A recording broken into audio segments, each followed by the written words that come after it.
Hey, welcome back to Premier League, Dad. How you doing? My name is Key. We are live for Wolverhampton Wanderers against Newcastle United. Rob Edwards, resurgent Wolves against Newcastle at Molineux. And do you know what? I think this is the kind of game that Newcastle. This is not the type of game Newcastle need right now, is it? Let's be really honest. Newcastle are maybe not in a bad patch. I don't want to say they're in a bad patch because they're really not. They're still only 3-4 points off the top four.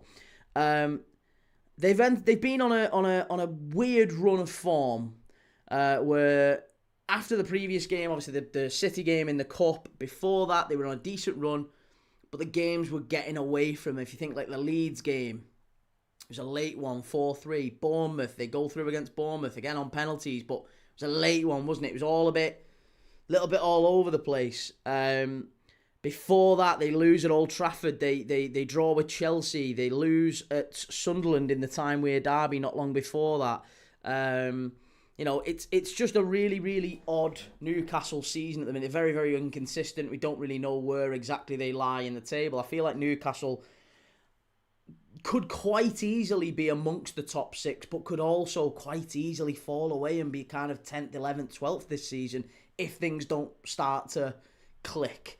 And I'm really concerned looking at the way the starting lineup, the attack in particular, is connecting and the chemistry between, whether it's Barnes on the left-hand side or Gordon on the left-hand side, whether it's Elanga or Wissa on the right-hand side or Wissa through the middle or Voltemada. The attack just isn't quite chiming at the minute, it feels like, with Newcastle. Even though it might seem, they're scoring a fair number of goals. But yeah, listen, for me, I think this one's going to be a really, really interesting one. Wolves still 15 points from safety, albeit a win today takes them to 12 points away. So 12 points is still doable. I've been saying this all along, and Sam's our Wolves fan in the chat. I feel like I'm on this lonely crusade with Wolves. I've never quite given up hope with them since Rob Edwards has come in. I keep seeing signs with them. That I'm sure there's things that I see in this Wolves side that they can stay up. I really like Matthias Mane. I think he's a really talented young player. I think Rob Edwards has brought a resilience to the back line with them again. It feels like they're not conceding as many. They're maybe a little bit more robust. And yeah, there's just an element of Wolves that we might be on for a record, maybe not a record-breaking season, but a miraculous recovery. Some sort of a recovery from Wolves. And I really do think by the end of the season, it's not going to be that much of a gap. So I predicted a win for Wolves today. I really did. I think Wolves might just get something here. And Newcastle's away form, by the way, is not particularly good. So I don't know. We'll have a look at the head-to-heads are over this side. So you can have a look at the head-to-heads, but we'll go through them in a second. Newcastle's away form, they've won 1 in the last 4, 2 in the last 4, 5, 6, 7, 8, 9. 2 in the last 9. 2 in the last 9 games Newcastle have won. Once was away at Burnley, the other was away at Everton, and before that they've had pretty poor away form. Lost at West Ham, lost at Brighton, lost at Brentford, lost at Marseille, lost at Sunderland, lost at Old Trafford. Draw away at Leverkusen in the Champions League. Their away form has been a particular worry for large parts of this season, Newcastle. So, yeah, I do. I think this one's going to be an interesting game. Let me know your thoughts in the chat, and we can go through it. Wolves back-to-back home wins as well, not to blow too much smoke, but they beat West Ham, they beat Shrewsbury. So Molineux becoming a bit of a fortress again.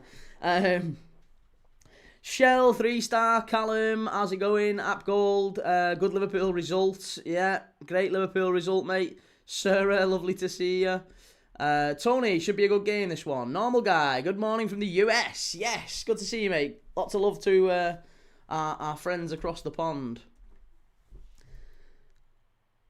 And the lineups are as follows. So, it's Jose Sarr in goal for Wolves. It's Mosquera, Bueno and Krejci at the back. Chachua and Bueno in the wing-back positions. And it's Andre, João Gomez and Mane in the midfield area. I imagine João Gomez and Andre more of a 2 in front of the defence. Mane almost playing as like a floating number 10 behind Hwang and Arokadari. It might even be that Mane drifts over to that right-hand side Huang over to the left. The Rockadari is the centre forward. So it's going to be interesting to see exactly how Wolves set up. For Newcastle, it's Pope in goal. It's Hall, Botman, Chow and Trippier. Joe Linton, Tonali, Bruno. That's staple. That's steady Newcastle midfield. And then a front three of Gordon, Voltamada, Barnes. I am Jotam says today, are we having the AFCON live stream? We will be doing the AFCON watch-along later on tonight, yeah. We're doing 3 games today. Wolves, Newcastle, straight after this Villa, Everton, straight after that, Senegal, Morocco. So yes, 3 big games today. I hope you'll join me for some, if not all of them.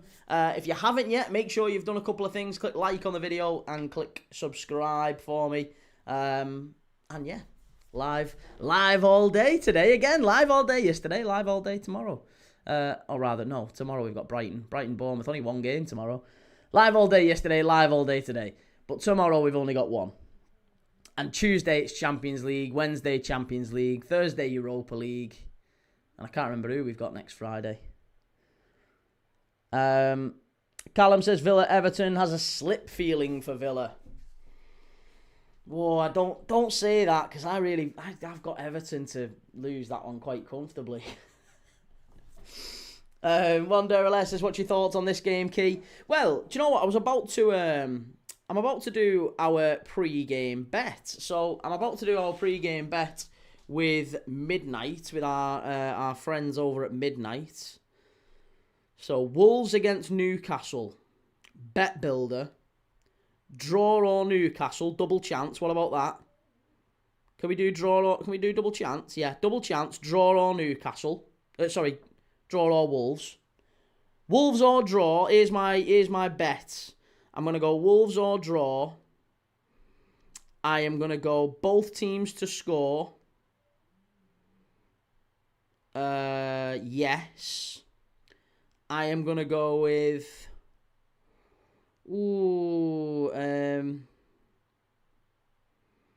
Team total corners. I don't like team total corners. I'm not sure about that. Don't like that.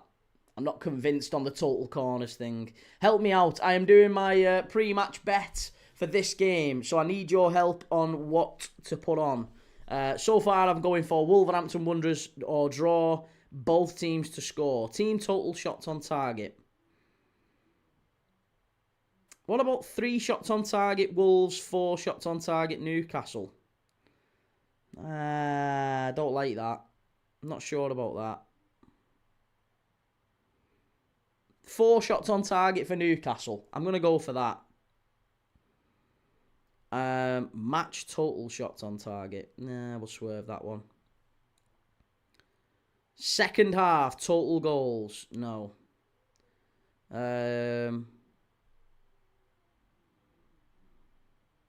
Team to win either half. Match total fouls. Match total shots on target. Team total shots on target. We've done team total cards. What about cards? Fancy anyone to get... What about 2 cards each game? Each team.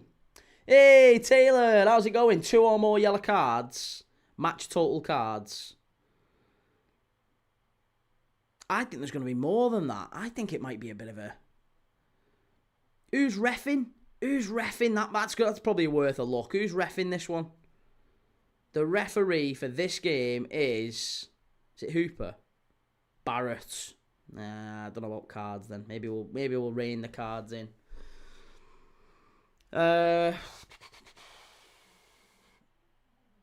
Player shots. What about player shots? What if we do Voltamada? Voltamada shots. Matthias Mane shot. Bruno Guimaraes shot. What do you think? Barnes to have 2 shots on target. Oh, that's not a bad shout. I don't mind that. Maybe a shot on target for Harvey Barnes. I can get on board with that. I can definitely get on board with that. Reggie, how are we doing? Reggie, good to see you. Tony says Barnes to have 2 or more on target. Bruno G to have a shot on target. Yeah, okay, let's have a look at that. Let's have a look at that. Because up to now, I'm on 4-1. I've got Wolves or draw, both teams to score, Newcastle 4+ shots on target, and both Nick Voltamada and Matthias Mane to have a shot each. But I think we can do better. Let's go and have a little look and see if we can get maybe a Barnes shot on target. Barnes shot on target. Player shot on target. Here we go. Not Johan Wisser. Harvey Barnes, 1 shot on target. That takes us to 5. I'm happy with that. Do you know what? I'm going to go Voltemade shot on target. Voltemade shot on target. Barnes shot on target. What about a Rockadari? Am I being a bit excessive to say a Rockadari shot on target? Oh, I don't know, you know. No, I'm going to go with that. I'm going to go a Rockadari, right, and I'm going to have my... Let's do that. Let's do that.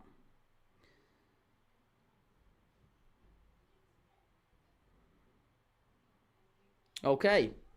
Right, bet placed.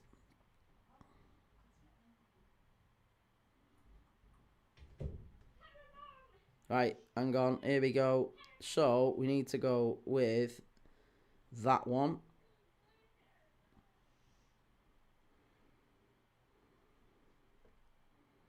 Right.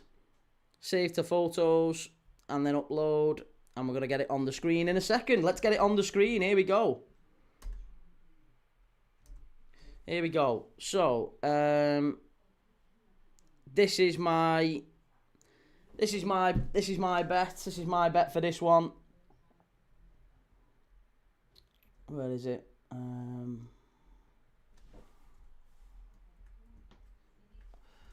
Right.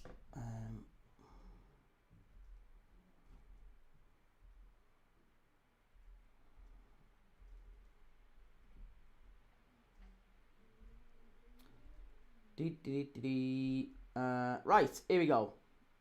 Download, and let's upload that.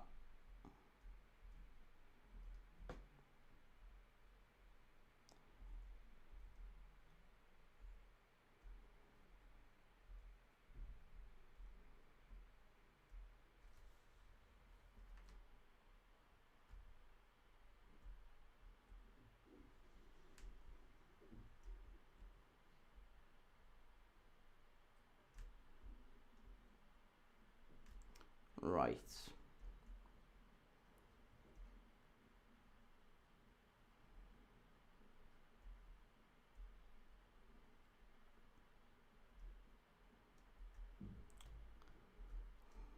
Goodness me, that is an absolute pain in the backside.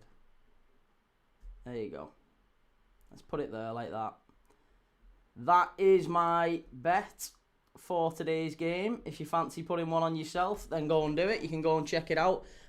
Courtesy of our partners over at Midnight. Midnight are sponsoring every Premier League Dad stream for the rest of January. So if you fancy going and getting yourself 30 quid in free bets, I've just put a £5 free bet on this one. So I've just put a £5 free bet on it. Returns £27.50. I fancy that for this game. But yeah, if you fancy going and getting yourself 30 quid in free bets from our partner Midnight, great bunch of guys, go and click the link in the description or the link in the chat. It's in the pinned comments. You can go and get yourself 30 quid in free bets with the Midnight app. But you've got to click that link, and it's only to the end of January. But yeah, 30 quid in free bets. There you go. And that is my bet for this game. Taylor, it's been a while, Key, mate. Yeah, how's things, mate? Reggie, not too bad, thank you. Wasn't able to watch the Arsenal game last night due to commitment, so I'm not feeling as bad as some others. Good luck. Cheers, Shell. Thank you very much.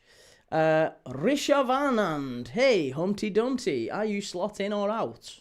Slot in. Always. Slot in. Absolutely. Wanderless says, what's your predictions for corners for Wolves? I stay away from corners. I'd stay away from them. I'll be honest.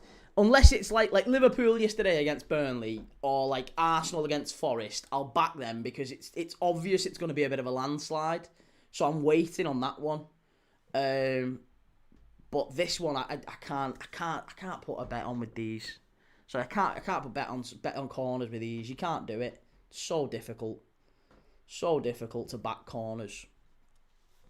Daz, what's your free bet for Everton, Key? I'll do that just literally as soon as this game finishes. We're going to be doing the Everton game straight after. So I'm going to do a free bet again on the Everton game Hopefully we'll have some winnings. Hopefully we'll have some winnings for the Everton game. 3 stars says Robbie on AFTV said City are not a danger to Arsenal in the title race, but Villa are. Villa currently 22-1 for the title. Win against the Toffees puts them 3 points behind. Put £3 on him. I know, I think Robbie's bang wrong on that one. I think City are still a threat to Arsenal.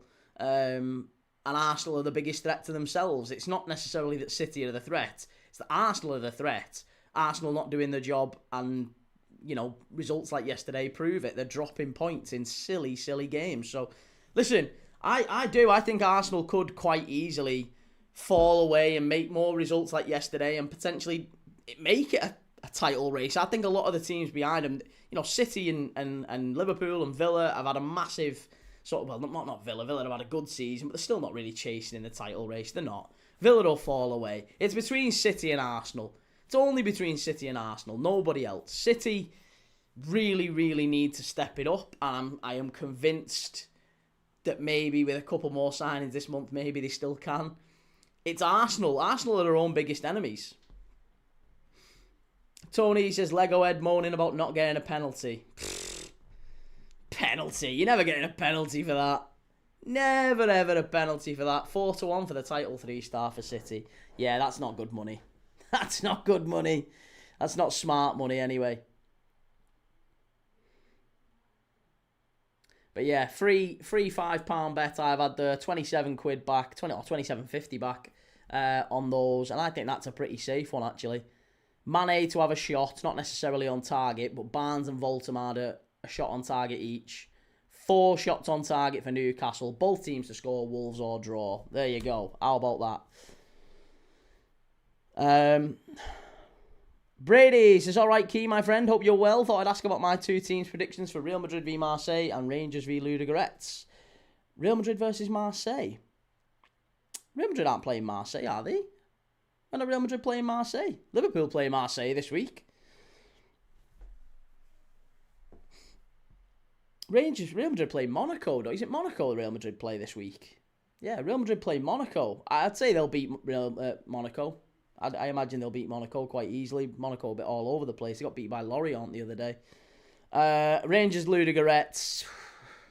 Again, Rangers should win, but it's Ludogorets in Europe. They tend to have a few curveballs in their arsenal there, so I think maybe they get a point at Rangers. Reggie, I didn't think it was a penalty before. He guided the ball back into play with his... It was already out for me. Do you know what, to me, Reggie? I think this is one of them things, right? Is it a penalty? I don't want to see it given. Like, it's the same with the Canate one against Leeds. There's some penalties that have been given this season that I look at and I think, I don't like that. I hate that's the sport now.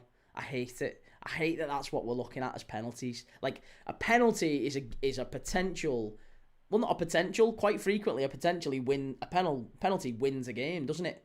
That wins the game. That goal wins the game or decides the game. And we're basically deciding games on such ridiculous things. Callum says if Arsenal win this league, the league's done. It's shite the Prem. Listen, if Arsenal win it, it's because they've been the most effective team, not because they've been the best entertainers or they've done anything really fantastic, but they've just been the most consistent at doing what they do, and, you know, good luck to them. Sarah says if the ball goes out of play, it can't be a pen. Do you know what it is, sir? It's more that it was going out of play for me. It was going out of play, and it was like, it was on the line. It's one of them for me, like, where referees have... I think I said it in the stream last night, where, do you know when the ball's going, like a player's maybe backpedaling, and the ball's going to his chest, to chest it on, as like he's backing basically into the crowd. The crowd are behind him. Ball's coming over, he's backing into the crowd, he's about to cross the line, it's going to go out for a throw-in, he's thinking it's going to hit his chest, but it goes over his head, and he goes like that and catches it, right? That has happened every other week in football. If that happens, the referee has carte blanche, deliberate handball. By the rules, you can go over him and send him off. And we've seen referees do that. But it's ridiculous, isn't it? You don't want to see players booked or carded or sent off for that. You don't want to see games turned on such a ridiculous decision. I think he probably did scoop it in with his arm a little bit. But I don't think Arsenal... Forest didn't gain an advantage from that. Arsenal didn't lose out. It's ridiculous to me that we're making decisions like that. So I'm glad it wasn't given. Reggie, we should have put the game to bed anyway. Gyökeres and Martinelli, awful chances wasted. Marino too. Yeah, Marino. Declan Rice put a couple of great balls in. Callum says, can they make 23 spots, including north to 22nd? What do you mean?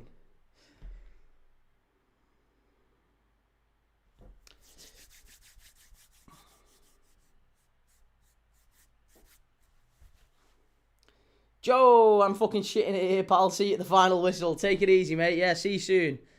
Best of luck. Oh, we've not done a poll, have we? We've not done a poll. We need to do a poll. Come on, Key. Sort it out.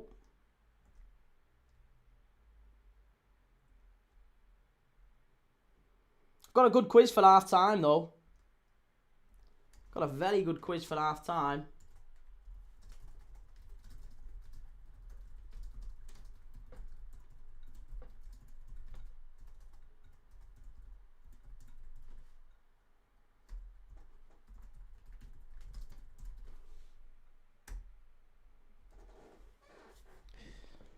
Joe, he's gone if we lose. Consents it. Eddie Howe?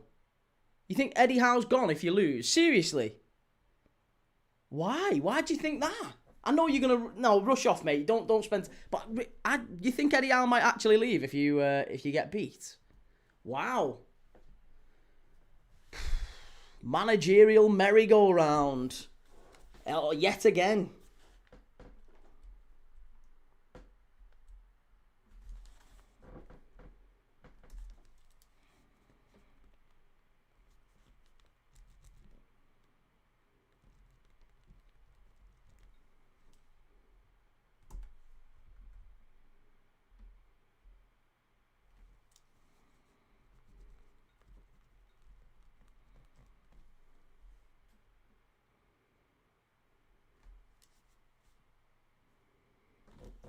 Right, well, there you go. Eddie Howe on the touchline there with Jason Tyndall looking rather pensive. Services, can we please smash the likes and subscribe? Yeah, please do. If you're new around here, don't forget, I am live every single day watching games of football. Today, we've got 3 big games. Wolves, Newcastle, followed by Villa, Everton. Straight after that, we're going to be doing the AFCON final. Senegal against Morocco. So 3 massive, massive games. We had over 100,000 people watching us yesterday. And I'm sure we'll get maybe over 100,000 again today. Who knows? Channel's growing really, really quickly. It's lovely to have so many new people coming into the chat, saying hello, sticking around, and joining the wonderful community we've got here on Premier League Dad. So, yeah, Newcastle get us underway.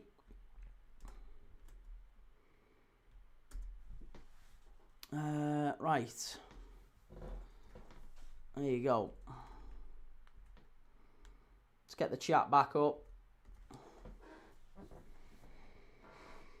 David, my old ton says, can't believe Man U beat City yesterday. I can. The way City were playing, they were awful. Sharon Adams says, good luck Newcastle. How are the lads? Callum says, Newcastle are 9th and lost to Isaac. Why would you sack him? United, Chelsea are a lot stronger this season. But isn't that the same argument with Slot as well? It's baffling me why Liverpool fans are turning on Slot. Here's Harvey Barnes. Gives the ball away. Should do better there, I think. Shamner, no way Eddie will get fired this season. Frank and Oliver look very likely this week. I think, yeah, both Thomas Frank and, well, I hope Thomas Frank stays. But something tells me Glasner will be gone, I think, by the end of the day. Genuinely, I think by the end of today, he's gone. Finners Matty, who do you think is better, Rio or Mateus Mane? Well, Mateus Mane is maybe a couple of years older, 18 months older than Rio. And he's got a little bit more football in him. So I would say Mateus Mane's a bit further along in his development, but yeah, whether or not he's a better player when we look back at the end of his career, who knows? But yeah, Wolves, look at that, unbeaten in the last 4.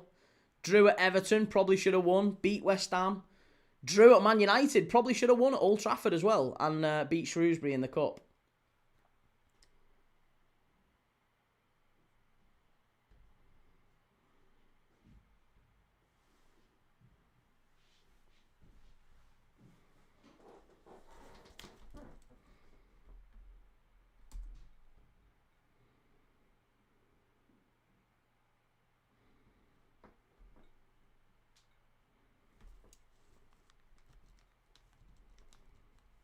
Is that going to be a corner to Newcastle? It is. Corner to Newcastle.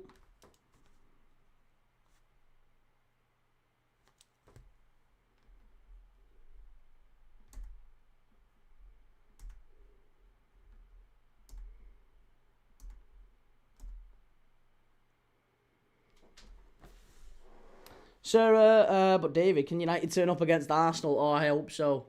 Newcastle going for the Arsenal corner set piece routine here. Lewis Hall stands it to the back post. It's going to be another corner, I think. No. Goal kick, says the referee. Reggie says up the Wolves, up the Toffees. Up the villains, come on. Up the Wolves, up the villains.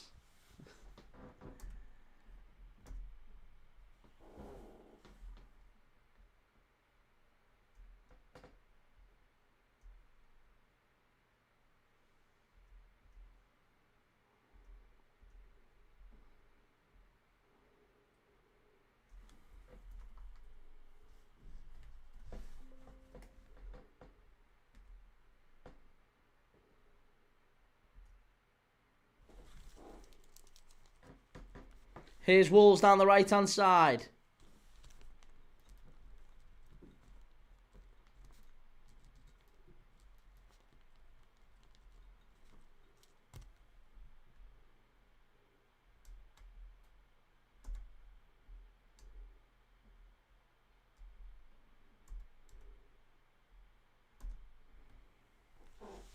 Hello, Key. How's it going? Desi Frey. Who's Desi Frey? Is that a new? New account, Tolga? Desi Frey. Hey, Creed Van Crow. How's it going? 3-star. I think either Glasner or Frank would be a good fit for Forest at the moment. Graham, good to see you. Welshwing, good day, Key. Do you think Arsenal should have had a pen last night? I'm guessing no. Do you know what it is, mate? I said when I saw it, I think they give this. So, I don't think that should be a penalty. But I can see that they would have given it. It's maybe an amber one for me. That is genuinely all bias aside. I genuinely don't think that should be a penalty. I don't want that given as a penalty. But of course, if it happens for Liverpool, I'd probably be shouting for it. But I don't think it should be. I don't think it should be. It's like that. I was saying it earlier in the chat, but you know when a ball's going over someone's head and they're backing into the stands, kind of, it's going out for a throw-in, and you see players go like that and kind of catch it. It's that sort of thing for me. It happens every other week in football, and refs can send players off for deliberate handball, but you don't want to see it. It's a corner to Newcastle, I think. Oh no, Wolves managed to get it away. Shanna says, the word out to Spurs this morning is the board are meeting today to decide the fate of Frank. Thomas Frank. Who replaces him, do you think? Do you think Amarim could come back in? Reece, very obvious pen, that'll be honest. He moves his arm to keep the ball in. The ball is going out. The ball is going out. It's basically on the line. Arsenal do not lose an advantage. Forest don't gain an advantage. To me, that is not a pen. It doesn't matter, right? At the end of the day, what I want to see for penalties is a team gaining an advantage by doing whatever they do. And if they do that, it's a penalty, right? There's nobody who gained or that game last night should not hinge at all on a guy going like that with it hit here. It was like top of his arm, right? And it was on the line, if not half out. Arsenal didn't gain an advantage from that. Forest didn't gain an advantage from that. Arsenal didn't lose anything. It was going out. It was going out for a goal kick, I think, as well, anyway. So it's not even like he went like that and tapped it in to stop a corner. It was ridiculous. It was a stupid decision from him, but I don't think I want to see a penalty given. If you give a penalty for that, a bit like what Dice said, you give a penalty for that, game's gone. The game is gone. Red Rebellion, Spurs fans are so eager to see the back of him. Be careful what you wish for. Reggie, it was 100% a pen under how the current rules are written. I think he's arguing about how the rules are written. Yeah, I guess it's... Do you know what? It's one of them, mate, like Canate against Leeds. Remember the one that Canate conceded for us late in the Leeds game? We were 2-0 up. Canate does something stupid. We end up drawing the game. The ball's going out of play. The ball is basically out of play. But Kanate's foot connects with Nonto's foot. It doesn't. Again, nobody gained an advantage. Leeds didn't lose anything. Was it a foul? I didn't think it was, but he touches his foot. He touches his foot in the area. The ball's going out of play. For me, I don't want to see it given as a penalty. I don't want to see that given as a penalty for anyone. For anyone at all. And it's the same with the Arsenal one. I think we don't want to start getting involved in... I just want a higher threshold for penalties across the game. And that includes Liverpool penalties, by the way. I don't want to see players going down willy-nilly or penalties being given for like, oh, did you see his boot brushed his foot? Didn't cause him, but he went down in agony like he'd been shot. Welsh wing, exactly. I saw no difference between Canate versus Leeds if we're going to be consistent. That's it. No, and I agree. If we're going to be consistent for a foul with the ball on the line going out of play, then it probably should have been. Probably should have been. There's certainly a case for it. When I saw it back, I thought they're going to give this. But I don't want to see that given. I don't want to see that given. I think it's a really, really poor state of affairs if football is descending to giving decisions like that. And I said that with the Canate thing. And everyone said, okay, no, that's just because it's Liverpool. I promise you, I would say that if it was Liverpool as well. That's a foul, ref, and a yellow card, surely. Should be a yellow card for Lewis Hall, that. Matthias Mane, side down. Should be a yellow, that. Gino Briscoe says the chances we had should have been 7-1, and yet you still want Arne Slot sacked, mate. That doesn't make sense. Arne Slot definitely should never, ever be sacked. Reggie, Joe Devine at The Athletic has made this same argument for a while, Key. I think it's valid. Rules are rules until they're not, like City handball, clear handball against Everton a couple of years back. But again, you could say the same with Odegaard, couldn't you? Odegaard, exactly the same at Anfield. Didn't get given. But yeah, like I said, you could also argue, again, just to balance things out, guys, just to balance things out, Arsenal fans. I think Forest should have had a penalty in the first half. So if we're being really, really consistent, there's a player who gets fouled and his foot is on the line when he gets fouled. He gets fouled, for me, it's bang on the line. There should be a penalty. And again, by the letter of the law, we've seen them given. I can tell you a specific example again. Liverpool against Brentford earlier this season. Liverpool are 2-1 down against Brentford. Brentford get a penalty to make it 3-1. Because Van Dijk literally stepped on the toe, and I don't even think he stepped on his toe. The ball had gone. The ball had long since gone, and he literally brushed. It was an absolute... he never touched him, but he literally glided his boot past him. He barely touched him. And it was literally on the edge of the line. Not even on the line. It was on the edge of the outer bit of the line. And the ref went penalty. And Brentford got a penalty. They killed the game off, made it 3-1. And I'm telling you, that was a penalty for Forest in the first half as well. Gino says, it's his attitude. He should have got a defender by now. Who? Slot should have got a defender. Slot isn't in charge of transfers, mate. Slot can't get a defender. If the club don't give him a defender, he doesn't get a defender. Red Rebellion says, points for the draw should be scrapped and only be given for a win. That will sort out the time wasted in clubs sitting with 11 players in their penalty box. I think it's the opposite, though. I think you'd be better off keeping points for the draw. Not necessarily no points for the draw, but keep points for the draw, but also have points for goals. Not necessarily for every goal, but some sort of a mechanism for scoring goals, so that it's not just like a team goes 1-0 up and that's it. You'd see as a result of that is teams going 1-0 up and continuing to push for a second, a third, a fourth, a fifth.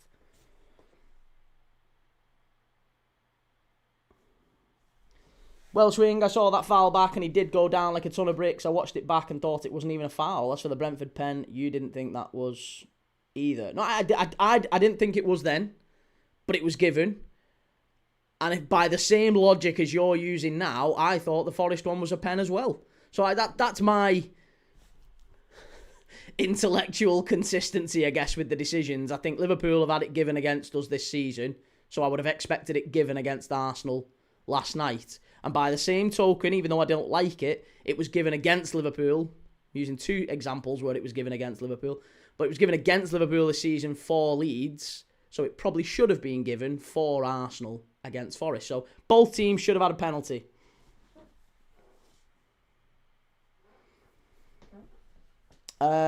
Gino says he can make his mouth about it. He's too much a yes man. What are you on about? He's too much a yes man, mate. He doesn't do anything in terms of transfers. He has no decision making in terms of transfers. The guy is literally given players nothing to do with who Arne Slot has got. The ADHD gamer says, I will say in rugby there's a system for getting a bonus point for scoring a certain amount more tries than your opponent. Yeah, something like that. That's what I mean. Some sort of a mechanism which encourages teams to not only score one and then sit on it, but score one and maybe keep going for more. And then what you would reward is you would reward teams. The teams at the top end of the table might end up winning the league based off goals scored. Like they've got an extra couple of points because they've played really attacking, offensive football. That would be good though, wouldn't it?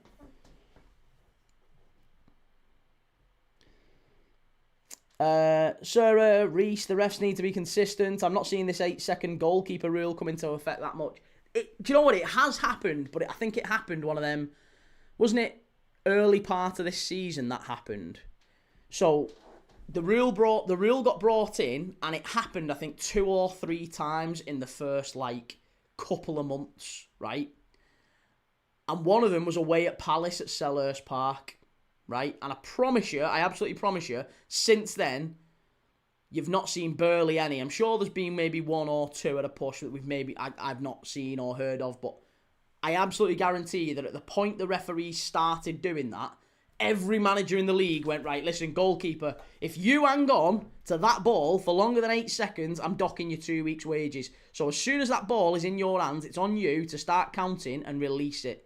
You cannot be hanging on to that ball. If they give a corner as a result of you hanging on to that, you're getting docked 2 weeks' wages. That is, I'm telling you, they'd have done it with everyone. Gino says we need a manager, not a coach. I wouldn't disagree with that. I would not disagree with that at all, but that's what Slot is. That's what the club are doing, and there's only a few teams in the league who have a manager, not a coach. The top 3. Guardiola, Arteta, Unai Emery. They're your top, your top managers or your managers in the league. The rest of them are all coaches. Rick Gillingham says, come on Newcastle, I have a 3-1 bet on a Newcastle win. Mark Doyle, football is about defending as well though. It is. No, it is as well. It is absolutely about defending as well. I think the problem is making it the entire game. Ultimately, football is entertainment. It's a sport, and it's about winning, but it's also about entertainment. And I think the problem we've seen at the minute is there's that much money gone into it. It's become far too much about winning and not enough about entertainment. We don't see any Mavericks anymore. Everyone, generally speaking, across the board, whoever I speak to, whatever team you support, they all tell me the same sort of thing that we've been talking about in the chat, which is it's diabolical watching football lately. Chance! Oh, unlucky. Voltemada heads it over.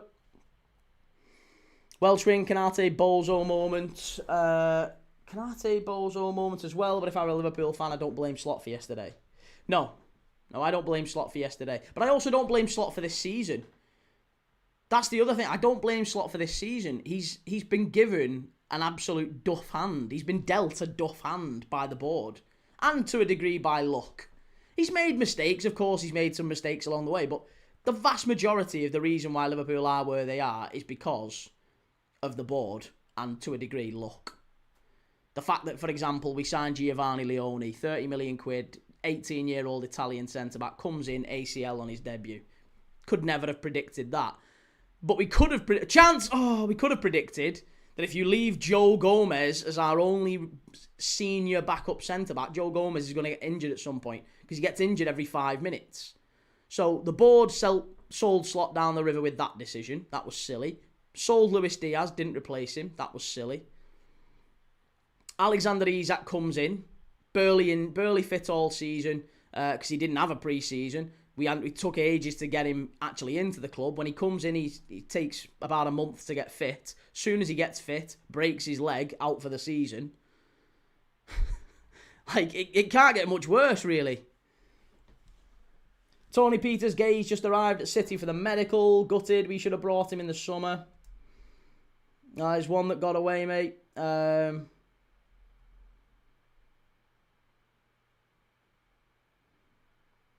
Lookman, who are you supporting? I need Wolves to win or at least a draw so Man U can stay 5th.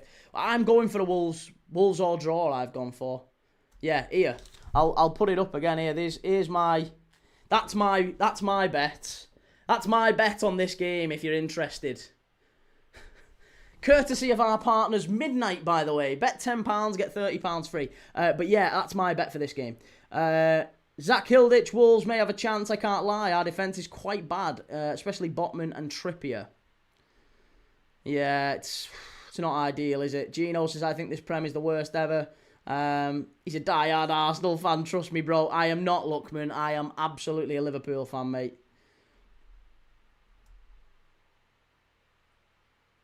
Mark Doyle, but that will favour the rich clubs like Liverpool who can spunk money everywhere. Liverpool aren't the rich clubs. What are you talking about?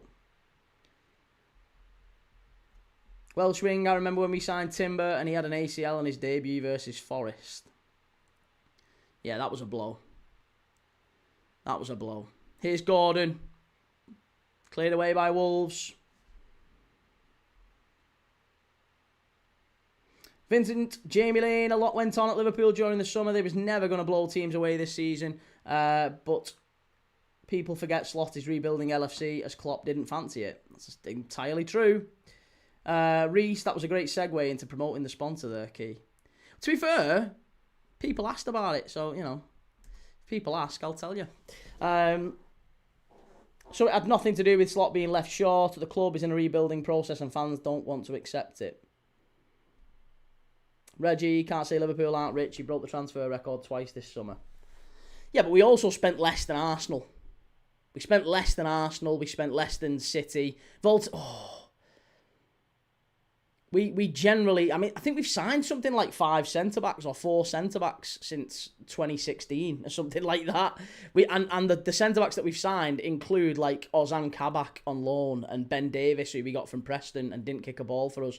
We don't invest, Liverpool. We don't invest anywhere near as much as we should for a side that has won as much as we have. Liverpool we're ran in a very, well, not an efficient way, I guess, but we're hyper-sustainable way, and that's not always to the fans' liking.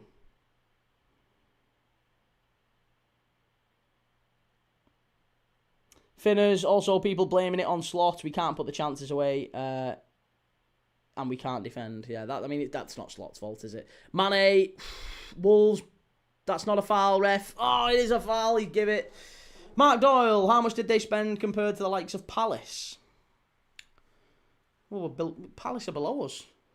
I'm not sure what the point is to that question. Palace are below us. Reece says, can't believe City got Gay for 20 million. That's daylight robbery. Well, it's not. It's not. Come on. It's not daylight robbery. He's got 6 months left on his contract. So, it's not really that surprising. Normal guy, what up, Key? How's it going, mate? Good to see you. How's things across the pond? The ADHD gamer says, Key, who do you have to win the AFCON later? Personally, I think Morocco could do it. I'm going for Senegal. I said Senegal all summer, basically, or all tournament, so I'm going to go with Senegal again.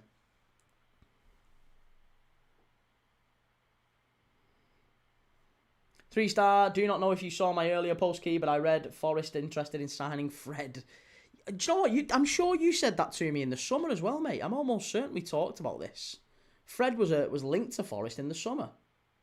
Reggie says, what they saved on transfer fees, they're spending on wages, though. Isn't he on like 200k? Yeah. No, isn't it 300k? I'm sure it's 300k, isn't it? Might even be more than... It's definitely more than 200. I'm sure he's on like 300k.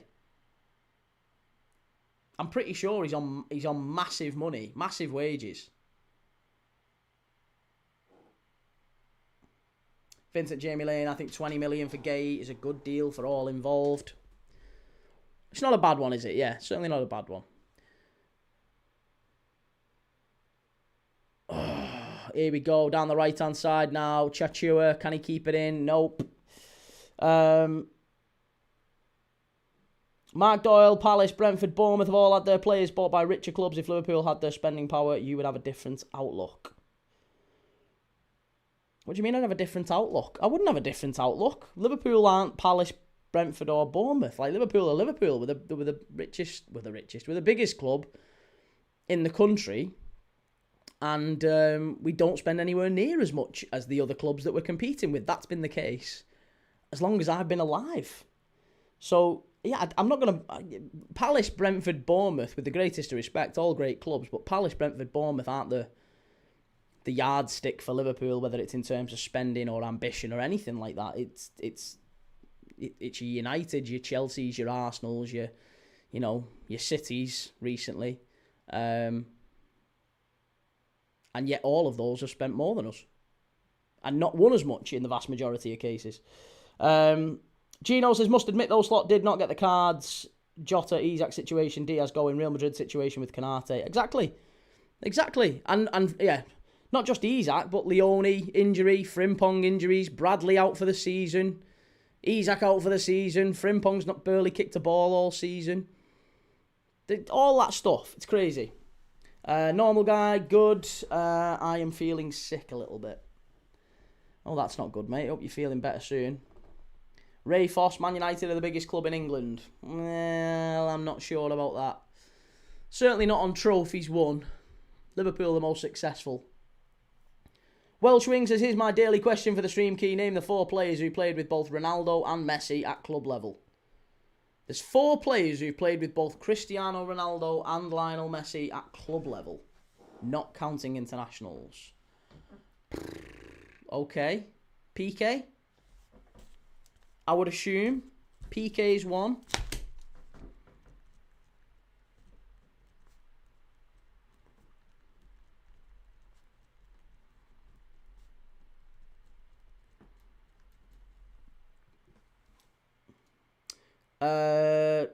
Sergio Ramos, Jim Bob, give your Discord a shout out, Key. I absolutely will do, mate. Yeah, I'm going to wait until maybe we've got a peak number in the stream, and then we'll do it, and I'll pin it in the chat as well. But the problem is, ultimately, it's yeah, I'll do it once or twice per stream, but I'm not going to overdo it. It's going to take weeks and months to build that up to a level where everyone's diving in it. Arturo Vidal, PK, Morata, Ramos.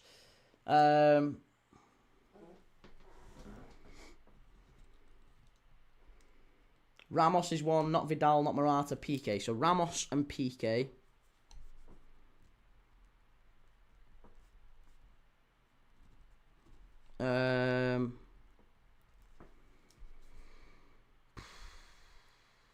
Played with Cristiano Ronaldo and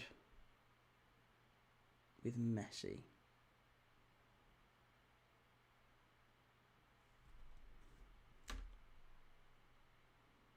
Arthur? Is Arthur one? Arthur Melo? Played for Barca, played for Juve. I don't know if he was at Juve when Ronaldo was, though.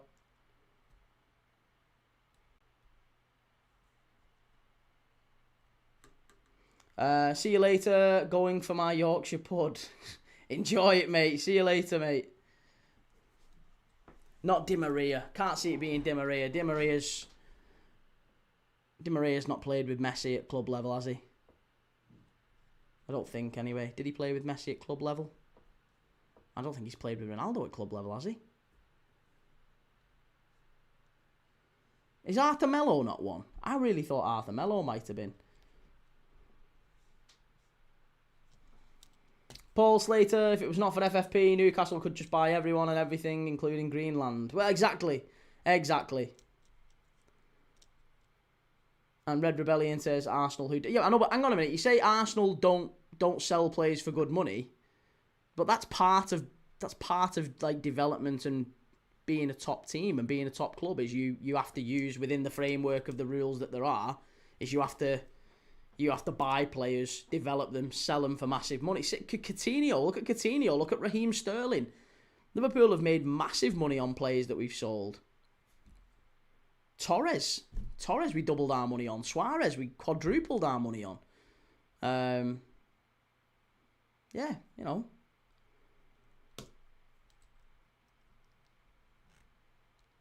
Di Maria was PSG with Messi and Madrid with CR7. Oh, he was, wasn't he? Larsson is. Henrik Larsson played with both Messi and... Messi. Oh, yeah, Henrik Larsson. That's a great shout, actually. Sorry, there's 5. Di Maria. Okay, so 5. Di Maria. Ramos, Piqué, Larsson, Di Maria. Higuain, not Higuain.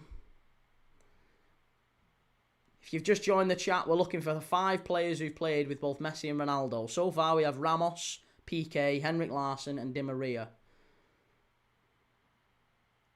I'm struggling after that. Not counting internationals, of course, yeah.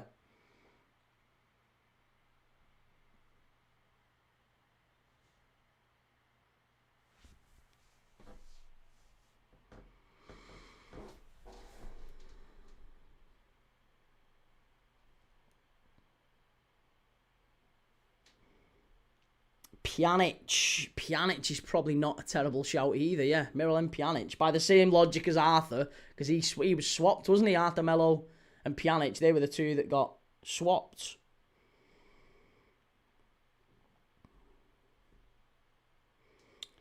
Red Rebellion says, net spend is based on the difference between what you paid for players and sold. Yeah, so if one club is showing that they recoup good fees compared to another club who does not, then net spend is irrelevant. No, it's not. No, it's not. Net spend is not irrelevant. Net spend shows how you're operating in the transfer market. If you have to sell a £150 million player, oh, unlucky, good effort from Wolves. It was Matthias Mane as well. That counts as a shot.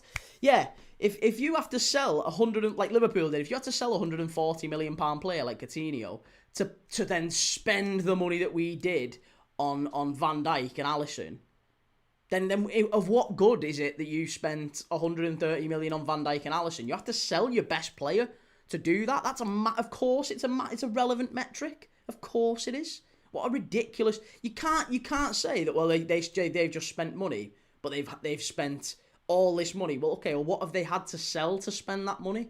Net spend is absolutely relevant. Finners, is that shot on target from Mane? It is. Yes, that's a shot on target for Mane. Red Rebellion, net spend is irrelevant because clubs can only register 25 first-team players. What has that got to do with the price of fish? Net spend is absolutely relevant. Reggie Casemiro never played with Messi. No, he never did he? Paulo Dybala. Dybala for Juve. Who did Dybala play with Messi? No, Dybala's not played with Messi. Not at club level.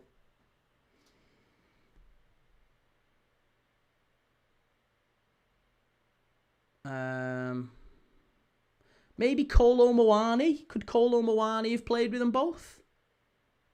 Kolo Muani at PSG, Kolo Muani at Juventus with Ronaldo? Is that... No? No, I don't think so. Maybe that wasn't right. So FFP use net spend, so it's irrelevant. So it is relevant. Otherwise, we would have charges like City.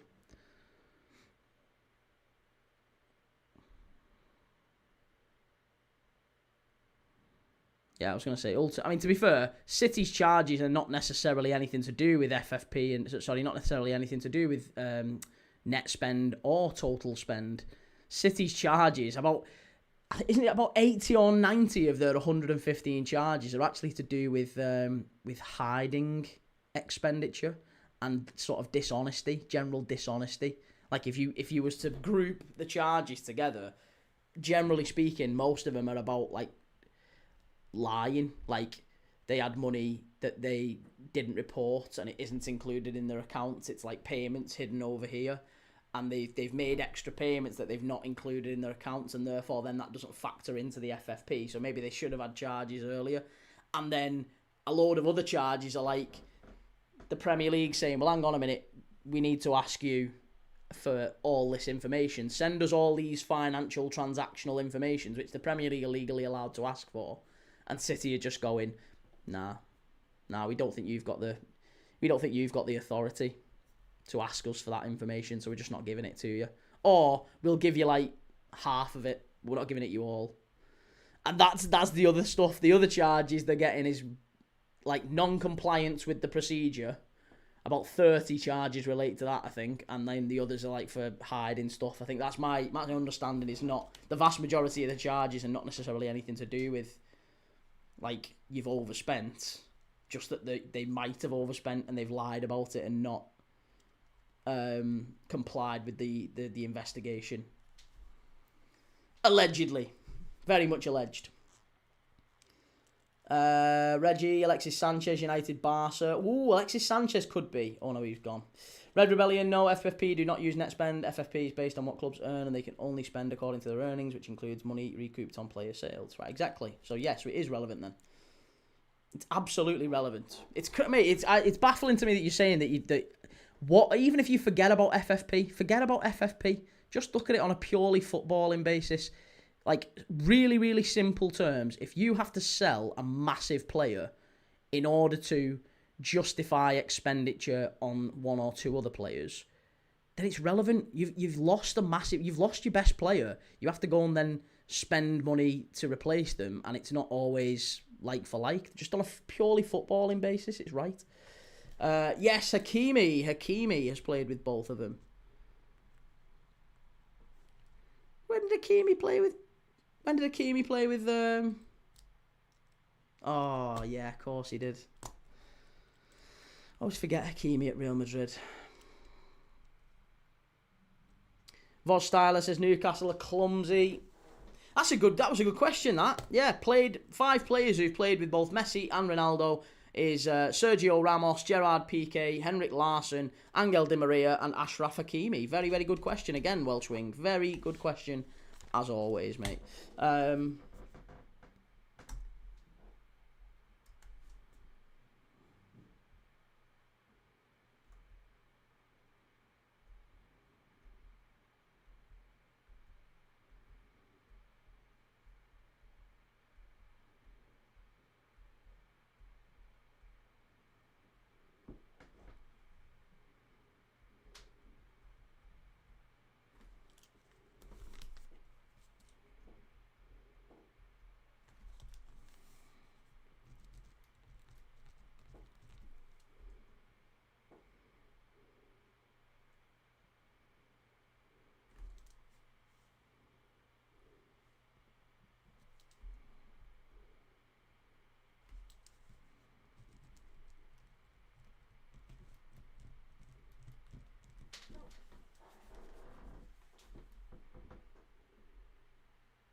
Always says, what are the 5 worst signings of the season? Keylor Navas, I would imagine, should be as well, yeah.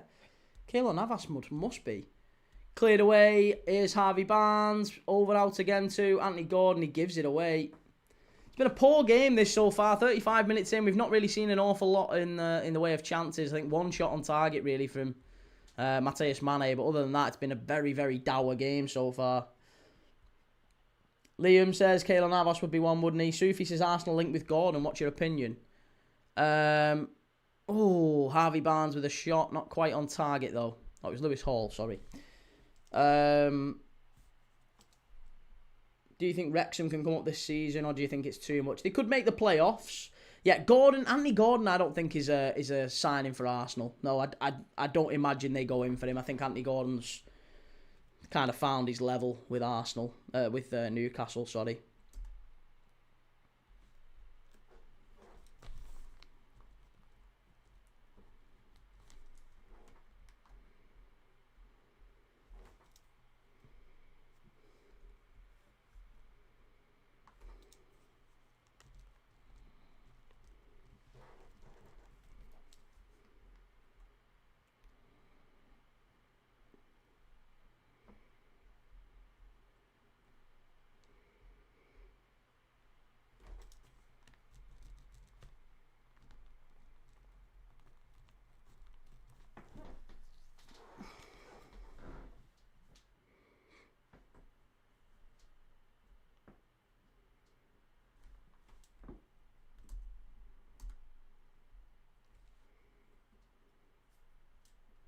Finners, there has to be more than 5, hasn't there? Crash Bandicoot says Wolves will win this one, hands down. I really hope so, Crash Bandicoot. I'm looking forward to a nice payout, hopefully. I need I need a Wolves. What? Hang on. What did they have again? What did they have again? I think I went with. Let me have a look. What was me bet?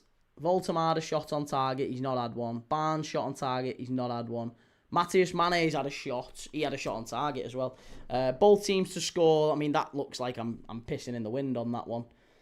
And Newcastle 4+ shots on target. So far, Newcastle haven't had a single shot on target. So I need 4+ shots on target for Newcastle.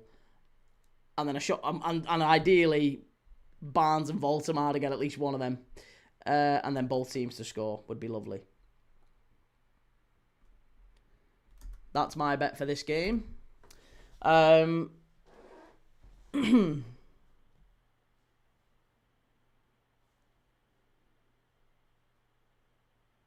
Red Rebellion says that should explain to you that Arne Slot was not left short of their Premier League squad rules. Watch, hang on a minute, mate. Squad list, you're talking about size. You're talking about size of squad.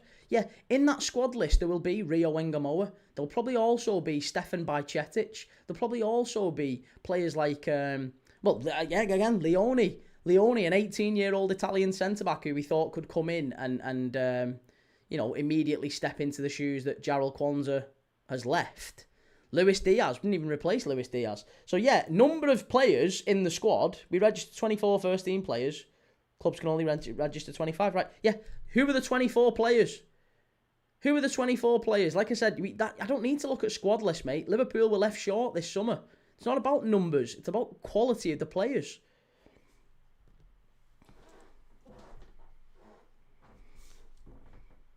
Welsh Ring, thoughts on Alexander-Arnold being linked with Villa, according to Spanish newspapers, Key. I don't see him going to Villa. I would be amazed if Alexander-Arnold went from Ballon d'Or back to Villa. I do think he will end up leaving Real Madrid, though. I said he'd be at City before the end of, not this summer, next summer. I said give it 2 years, he'll be a Manchester City player, and I stand by that.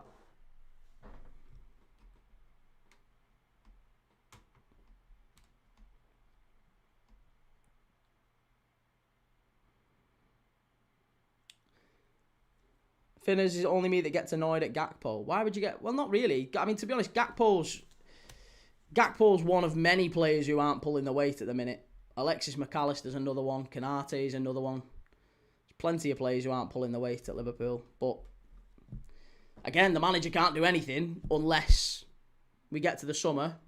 His hands are tied. He needs to change Konate out. He can't change Konate out unless we've got a centre-back. But evidently, apparently, we've got loads of centre-backs we can put in. According to Red Rebellion, we've got loads of centre-backs we can put in. Because as far as I'm aware, it was Joe Gomez. Yeah. It was Joe Gomez and Giovanni Leone apparently are good enough. Yeah. Red Rebellion, I know the rules like the back of my hand, so not sure why you want to argue with me. I'm not arguing you on rules. I'm not arguing with you on rules. I'm arguing with you on quality of players. And the quality of the players are not good enough. So depth is about quality. It's not about number. It's not about number. Reggie, I missed the start of this argument. Well, what was the original point? There is no original point. Yeah, his argument is that Liverpool weren't left short because they can name 24 players or 25 players in the squad and we named 24. So Liverpool weren't left short. Argue with that. Ben says Wolves need about 28 points from 17 games. Can't see it happening. Because by that logic, Red Rebellion, if every team named 24, 25 players, right, which maybe they did, maybe every team in the Prem did, I don't know. But let's say they all did. Let's say they all named 24, 25 players. Then by your logic, no team could be left short.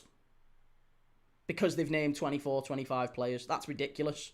That is ridiculous. That means there's no objective or even subjective view of quality in those numbers.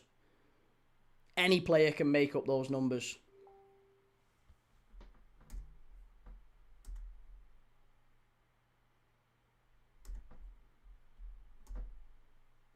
Welsh Wing, here's another one. You wanted a lot for Sunday. This game is shit. Can you name the 3 players who've won the Champions League, Premier League and World Cup? 3 players who've won the Champions League, Premier League and World Cup. 3? Bloody hell.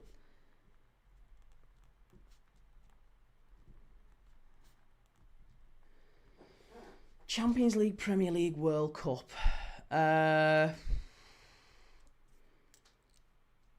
McAllister's not won the Champions League. Far post, Newcastle should be 1-0. Oh, and there you go. Good save from the keeper. Joe Linton probably should have scored that. Henry hasn't... Oh, he has won the Champions League. Yeah, Henry has. I was thinking then he never won it with Arsenal. But yeah, Henry's won it. So Henry's definitely won. Kante. Did Kante win it with Chelsea? He did, didn't he? So Kante, Henry, Kante. Henry, Kante, and... Ooh. Struggling now. Torres, yeah. Torres. There you go. Yeah, Torres, Premier League, Champions League and World Cup. Annoyingly he did. He won them all. Wolves, ball into the box. Arokadari. It's going to be a corner. Corner to Wolves. There you go. Andre Schürrle. Don't think Schürrle ever won the Champions League. Kai Havertz. Did he win the Champions League? Did he win the World Cup? I think he won the World Cup, did he? Xabi Alonso never won the Prem. Torres never did. Torres never won the Premier League. Sure, Torres won a Premier League, didn't he? Did he not?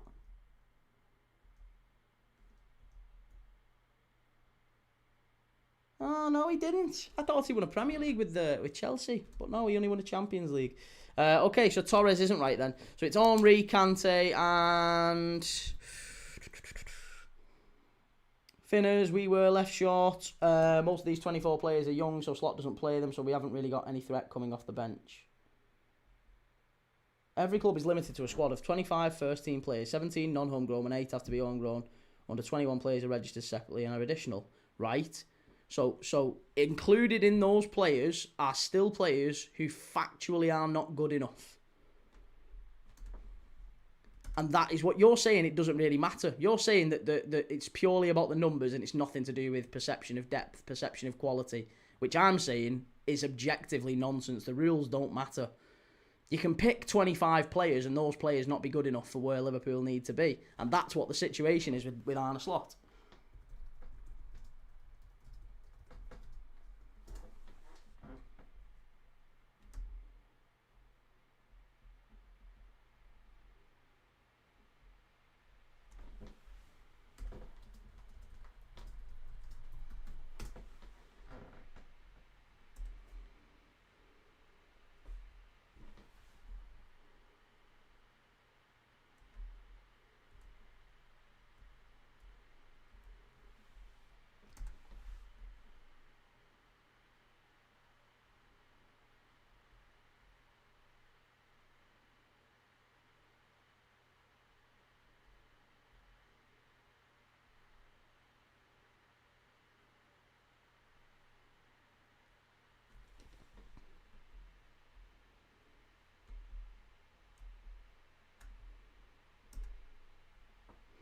Did we get an answer in that, by the way? Kante, Henry, and Fabregas.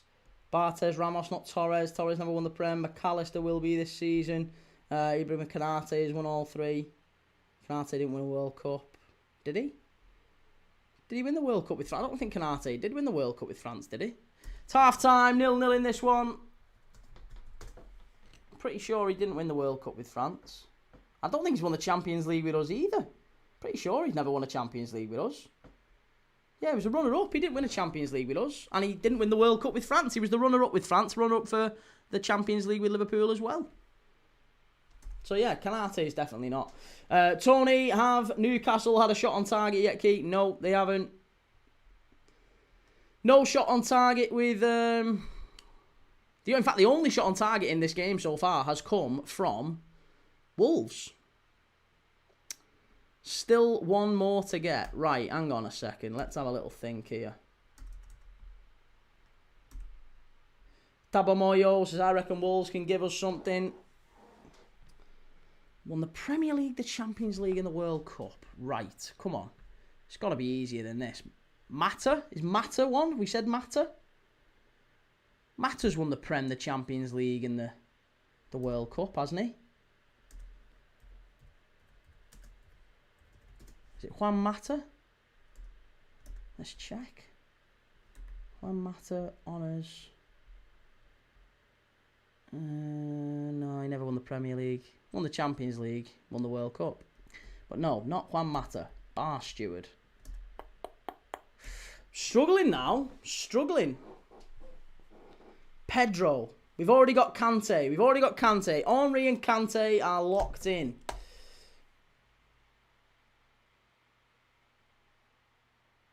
Yeah, no, I haven't.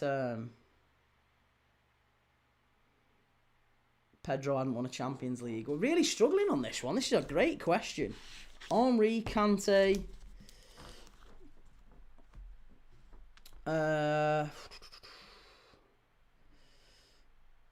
Red Rebellion. Oh, right, Jesus Christ, mate. Those are our 17 non-homegrown players. Right, yeah. So included in those 17, again, Ramsey. Yeah. Callum, Ramsey at right back. Yeah.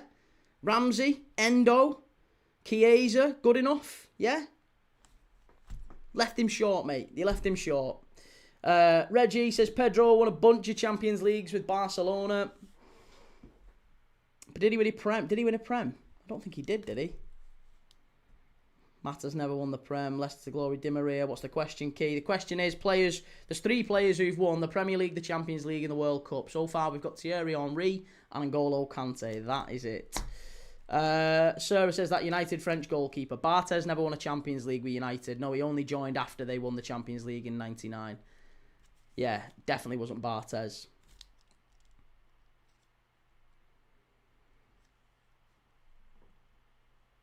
Yeah.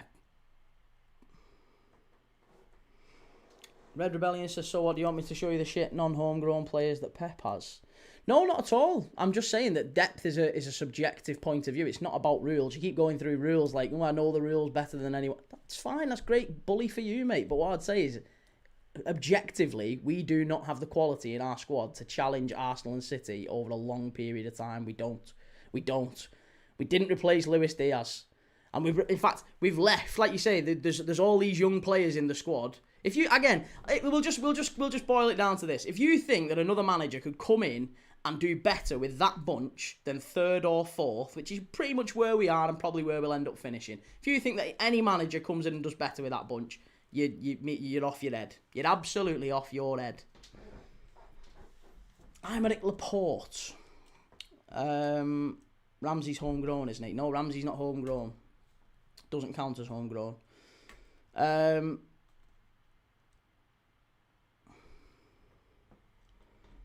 Red Rebellion says, plus you can only pick a matchday squad of 20 players, plus you can only make 5 subs. Hey, you do know the rules. Bloody hell. You're showing me up here. Welshwing says, Pedro did win a Prem, but not a World Cup. Reggie, Pedro won the Champions League with Barca, World Cup with Spain, Premier League with Chelsea. Well, allegedly, Pedro didn't win a World Cup. I mean, we can check. Let's see. Did Pedro win a World Cup?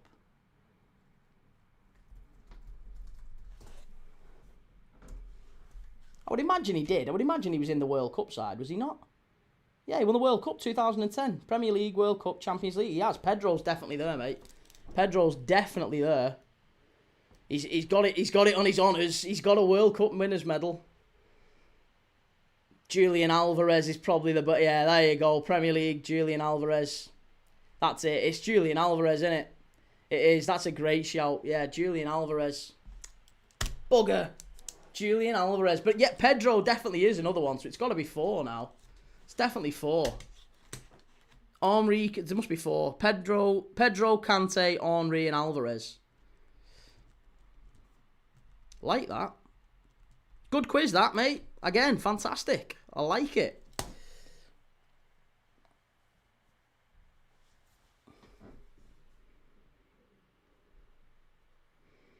Fairness Matty, halftime quiz. Shamner, it's not Fabian Barthez, mate. It's definitely not Fabian Barthez. Never won a Champions League. Never won a Champions League, Barthez. Welshwing, I'll give you a clue. He's Italian. He's Italian? 2006 Italian World Cup winning side.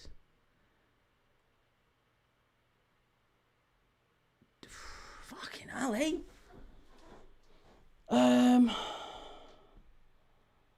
We're struggling now then. Julian Alvarez has done it. Julian Alvarez has definitely done it. He won the Premier League, he won the Champions League, and he won the World Cup. It's got to be 5 then.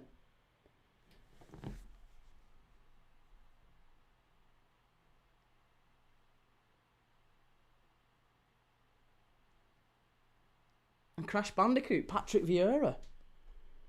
Yeah, Patrick Vieira. Did he actually win the Champions League, Vieira? I didn't think he was at Inter Milan at that time. But maybe he was.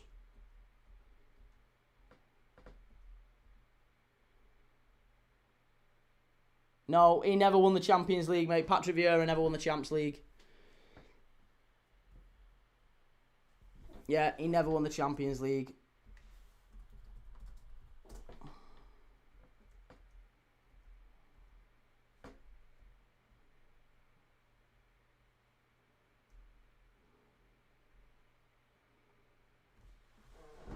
Although, hey, actually, no, you're right about Barthez, though. You're right with Barthez. He won the Champions League with Marseille. I always forget about that. He was at Monaco before. I always thought they signed him from. Well, they sign him from Monaco. I always forget that he was with Marseille. I know he went back to Marseille, but I always forget he won the Champions League with Marseille. So yeah, Barthez is definitely one as well.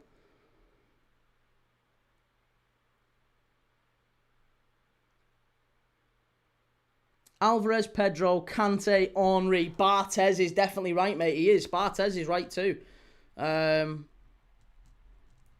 now one more. You're right, sir. Yeah, I apologise. I didn't think it. I was thinking people were thinking of him maybe as winning it with United. Yeah. Hands up. I was wrong. Absolutely got that one wrong. I didn't think he played for Marseille. I knew he played for Marseille after United, but I didn't think he played for it before. Certainly didn't think he'd won the Champions League with them. Adia says hi. Sub Walter for Wisser to come on now for Newcastle United now from Ray. Good to see you, Ray. Reggie, who the hell is the Italian? An Italian who played in the Premier League circa 2006. Fucking hell. I'm struggling here. I'm really struggling. Who was in that Italian 2006 World Cup squad?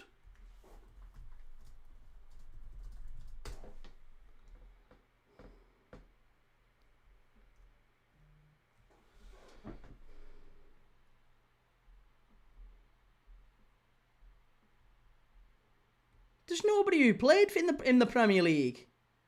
There's nobody who played in the Premier League and won it. Materazzi, this is the Italian World Cup squad. Materazzi never won the Prem. Oddo, Pirlo, Perotta, Zambrotta, Inzaghi, Baroni, Camoranesi, Iaquinta, Emilia, Nesta, Peruzzi, Ghilardino, Totti, Toni, Gattuso, Del Piero, Bazzagli, Cannavaro, De Rossi, Grosso, Zaccardo, and Buffon. None of them have won the Premier League. None of them have won the Premier League. Belletti's Brazilian. Giuliano Belletti's Brazilian. He said he was Italian. Fucking Belletti. That was an absolute curveball. That we'll tell you that. Give us Belletti, but tell us he's Italian. Jesus tonight. Belletti. Okay, fair enough. We'll give you Belletti. But he's Brazilian. We're not having that one. Wayne says, what heap of shite we are watching. Oh, well, listen, mate. We've resorted to quizzes. That's how bad it's been.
Right, what we saying? Because we're nearly at the kickoff for the second half here. Welsh wing, he's got an Italian name. Reese, that's like saying Rooney won the Prem but was Spanish. Roshant says quiz name. 10 players who've won at least 3 titles. Oh, mate, you can't do that. 10 players who've won at least 3 league titles in different leagues. Christ. Because there's more than that. There's definitely more than just 10. So you'll be here all day. If you're doing a quiz, the only thing I would ask is make it finite, make it locked in. Like, it's only these 5 players who've done this thing, or these 20 players, or the top 20, or the top 10. That way there's no other answers. If it's something like, name 10 players who've done this one thing, and there's about 50 who've done it, it becomes chaos. Because what you end up doing is, someone will say something that you've not got written down, and you'll go, oh, did he do it? And you spend 10 minutes actually looking around, searching to verify whether it's a correct answer. It's a pain in the arse. Joe Story, this is bleak. Tony says, Key, is Salah back for midweek game or next Saturday against Bournemouth? He can be back. He's released from international duty. So he could do. Definitely not Daka, by the way.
Right, I have got a quiz for you though. I have got my halftime quiz if we want to do it, by the way.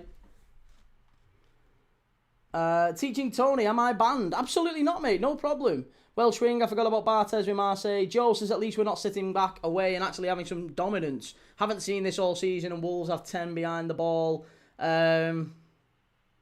Just kidding, we good. Absolutely we're good, mate. Yeah, absolutely. Chimey says name one Liverpool player who went to Madrid for a bigger opportunity. There's a fair few. McManaman, Owen, a certain someone recently.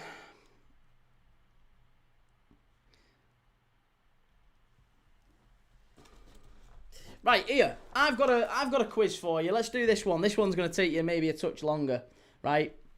And we'll go through team by team alphabetically. Alphabetically we'll go through, right? We'll go through. Teaching Tony, someone explain Mason Greenwood to me because I am a foreigner. What do you mean someone explain Mason Greenwood? What? He's not playing because, well, he's not playing in England or for England anymore because of a certain social media post, which I would encourage you to look up. Rather than us discuss it here, I would say look it up. Go and look it up. That's not me being facetious, by the way. I would say, rather than discuss it here, go and look up why Mason Greenwood was sold by Manchester United. You'll see, mate. Google will tell you in an awful lot more detail than we probably can here. Leicester Glory says, name the only Man United player with Harry as his first name and Maguire as his last. Reggie, he had some horrible allegations and evidence there about domestic violence, things like that. Not a nice lad. Yeah, I was gonna say, yeah, that's not me being funny, but I'd go and check it. Life of Justin says, can I just say I love this community? It's welcoming, and despite Key being a Liverpool fan, he's a good guy. Questionable, very questionable.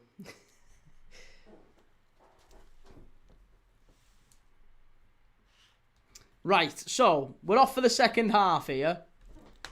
We're off for the second half. The ball's back with Nick Pope. But yeah, should we do... Because, to be honest, it's not been a particularly good game so far. So should we do my little quiz that I had lined up? Might take us a while. Might take us most of the second half, to be honest. It's basically turning into a quiz stream. But the game's a bit all over the place, so we're not really seeing an awful lot of quality on display. But here we go. So here's my quiz, right? I want you to name for me, for each Premier League club, alphabetically, we'll go from top to bottom, the longest serving manager in the Premier League for that club, and the shortest serving manager in the Premier League. We only permanent managers, so no caretakers involved, zero caretakers involved, only permanent managers, and not only permanent managers, but we're excluding existing managers, right? So it's got to be the longest serving manager in the Premier League and the shortest permanent manager in the Premier League as well. So I want the answers for... Give me Bournemouth first. Give me Bournemouth. Bournemouth's longest serving manager in Premier League history and the shortest, if you can.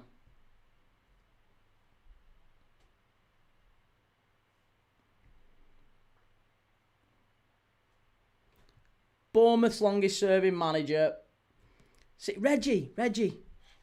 Instructions, Reggie. One team at a time. If anyone starts jumping in with Alex Ferguson, Arsene Wenger. Yeah, we're not going like that. We're going to go through each... Alright, fine. Christ, you've won. You've beat me into submission.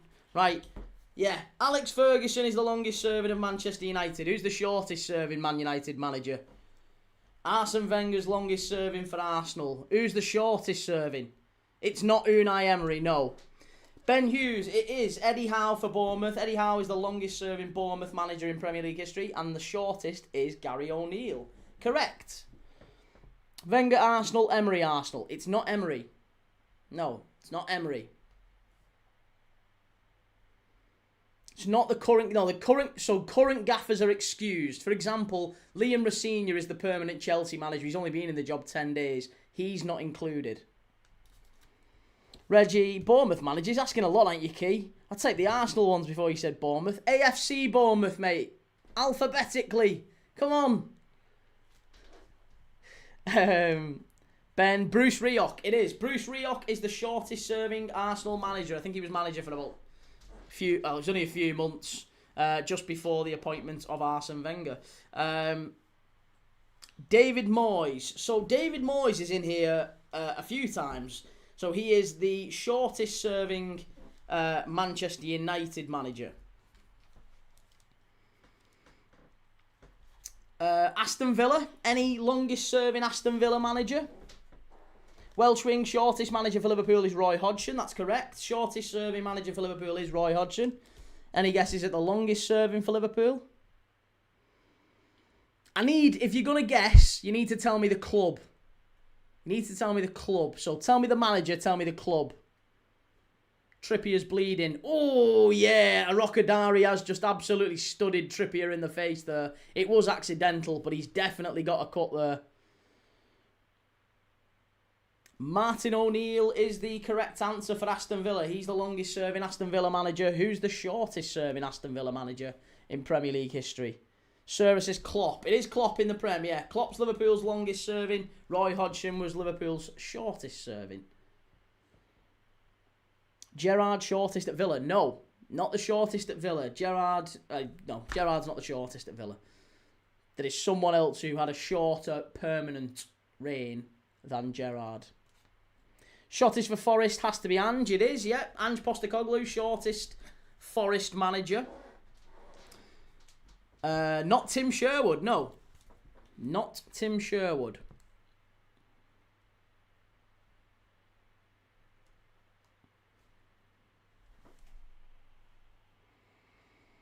Ange is the shortest at Forest, yeah.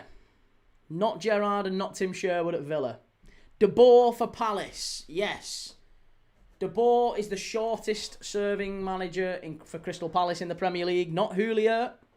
Not Gerard Houllier, no.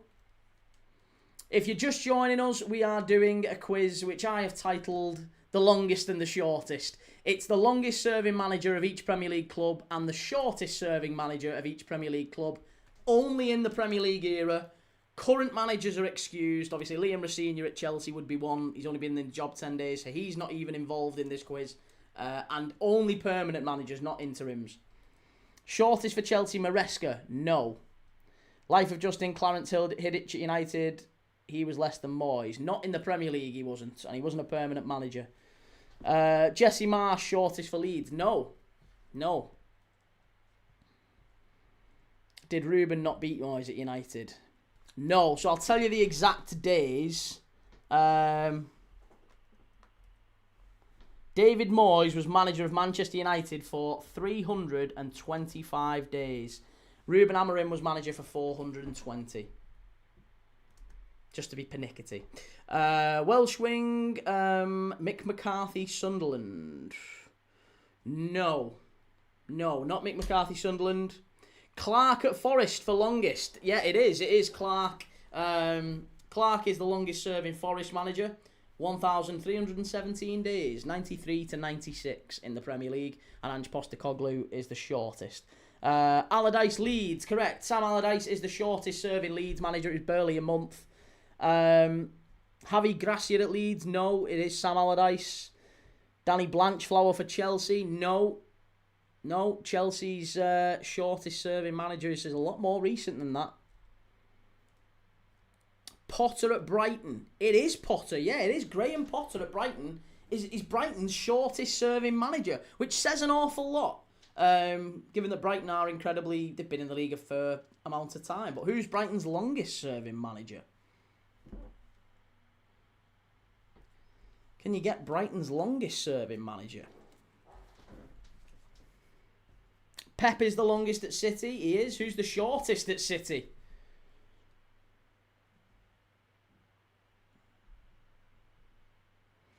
Reggie, Pep at City. Moyes at Everton. It is, yeah. Moyes is the longest serving Everton manager. Shortest Everton manager? Thomas Frank at Brentford, yeah.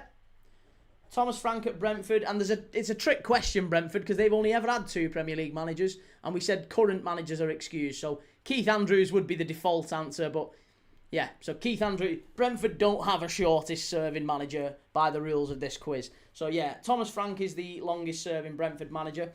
Pochettino at Spurs is correct. Yeah, he's the longest serving Spurs manager, Pochettino. Any guesses for the shortest Spurs manager?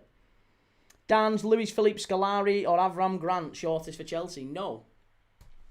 No. Scolari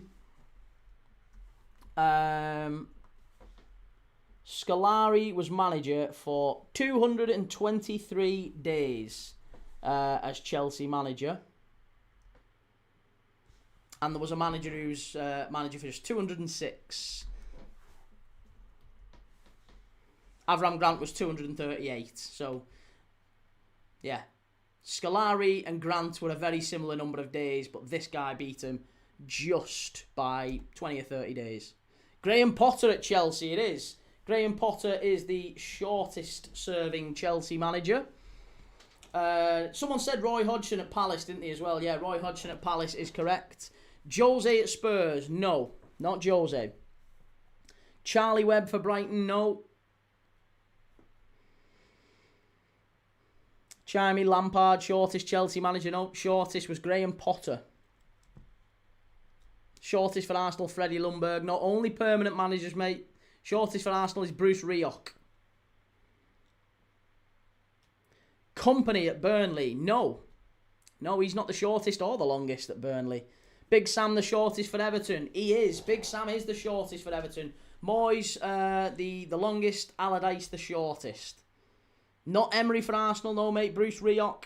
Alan Shearer for Newcastle is correct. He's the shortest serving Newcastle permanent manager. Took them down, of course. Who's the longest serving Newcastle manager? If you're watching this and you're a Newcastle fan, you might know. Gross at Spurs for the shortest. No. Not Christian Gross. I would have thought Gross as well. He was there for 284 days as Tottenham manager. This fella was manager for 124, so less than half the time. Barely 4 months.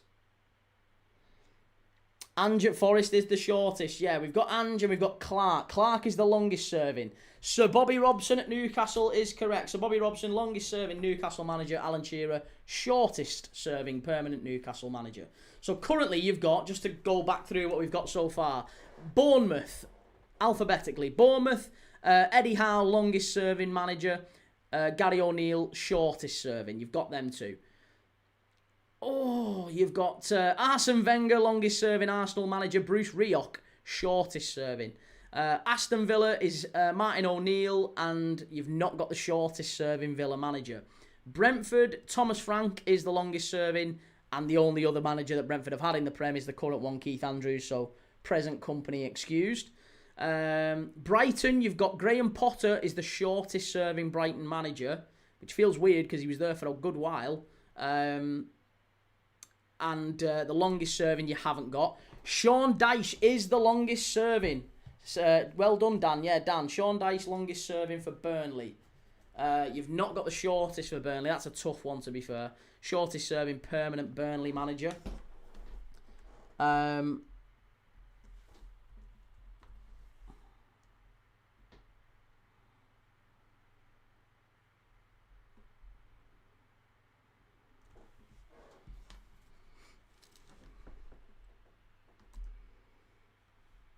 Nuno at Spurs, Reggie. It is Nuno De Santo. Nuno Espirito. I nearly said Franco De Santo.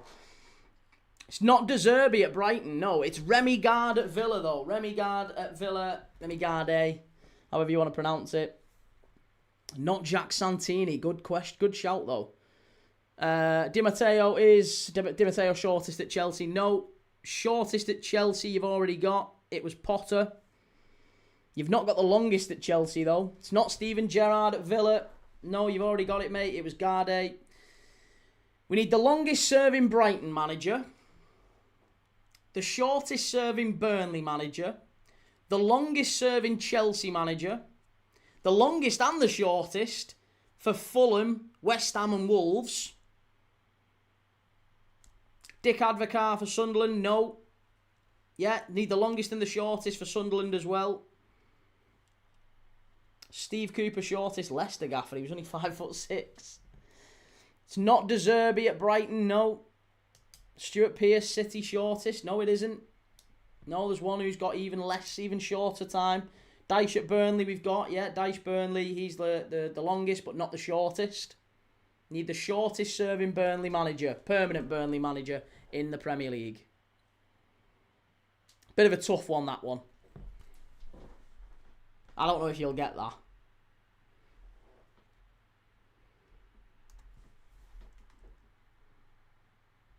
He's not managed, to be fair. He managed Burnley. He managed Burnley in the Premier League, and then hasn't really managed since.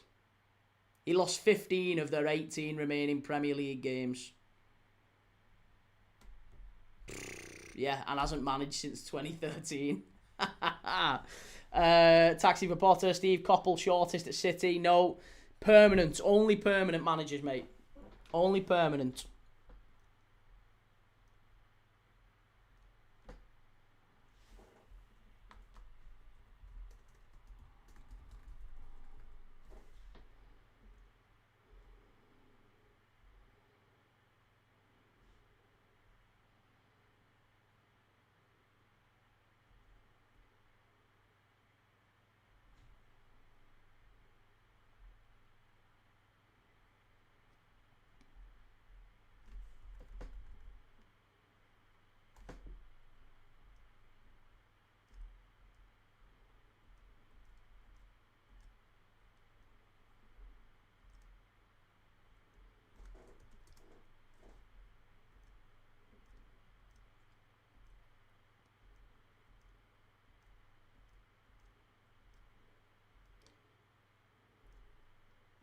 Yeah, so the City shortest manager spent just 332 days.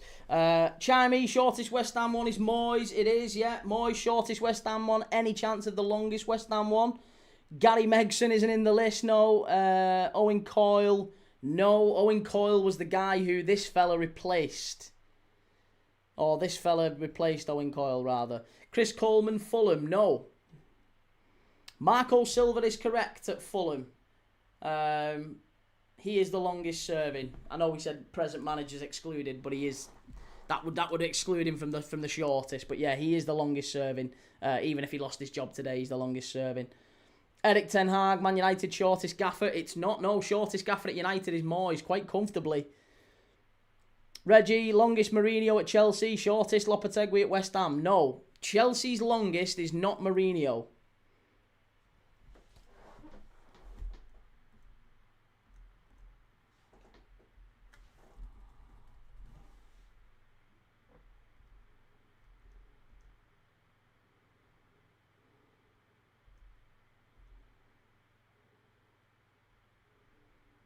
Well, hang on.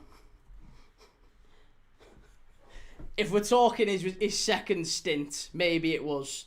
Maybe it was. Certainly was if we're going for just his longest run. It's Ranieri. Yeah, it's a bit of a trick one, that, to be fair. If we're talking just time spent as manager of the club, then it probably is. Maybe I'll give you that one. I'll give you the Mourinho one. But I had Ranieri down. Ranieri is the longest. Brian Laws is the correct one for Burnley. Well Googled. Sven-Göran Eriksson, Manchester City, correct. Sven-Göran Eriksson is the shortest serving Manchester City manager. Guardiola the longest.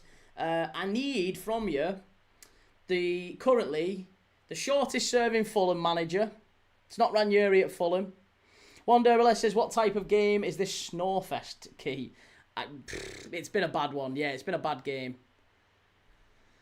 I need the shortest serving Fulham manager, the longest serving Brighton manager, the longest serving Leeds manager, and the longest and shortest for both Sunderland and Wolves. I also need the longest serving West Ham manager. Not Mark Hughes, no. Ranieri at Chelsea we've got. / Mourinho. Shell says Everton line up against Villa is Pickford, Patterson, Tarkovsky, O'Brien, Mikolenko, Garner, Roll, Armstrong. I'm not sure about that midfield. McNeil, Grealish, Barry. Come on the Toffees. 3-star says John Lyle at West Ham longest. We're only talking Premier League, mate. No, it's not West Ham's answer. David O'Leary for Leeds is correct. The great Leeds side of David O'Leary. Longest isn't Bielsa. No, it's David O'Leary. Prince Rupert, not Graham Potter for Brighton. Graham Potter is the shortest serving manager of Brighton in the Premier League. The longest serving for Brighton is not Graham Potter.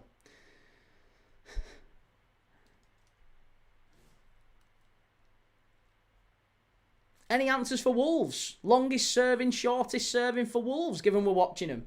Any answers for Wolves? Or for Sunderland? Nobody's given us Sunderland or Wolves answers.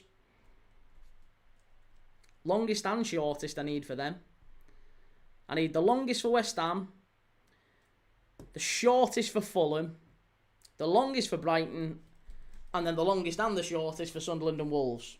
It's not Scott Parker at Fulham, no. Longest at West Ham is Allardyce. No, it isn't. No, it isn't. The longest at West Ham is quite comfortably not Allardyce. It's this fella, who you'll see. Kieran Ballard was Fulham's shortest.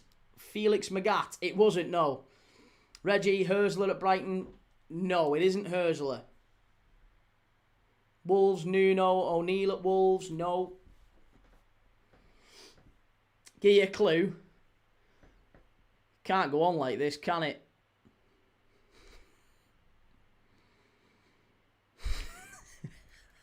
It's not Dave Jones, no. Not Nuno, not Dave Jones, not O'Neill. Sam Allardyce, longest at Sunderland, no.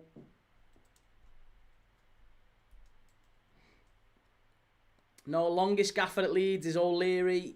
Shortest is Sam Allardyce. Mick McCarthy, says Welshwing. Yeah, Mick McCarthy is the longest serving Wolves manager in Premier League history. Shortest is, again, a manager who was only appointed very late in the season, I believe, but he came in as permanent manager and took Wolves down, if I remember correctly. It was the season where, I think, wasn't it the season where Blackpool, it was like Blackpool, Wolves and Bolton, and there was like 5 or 6 teams who could all go down on the last day.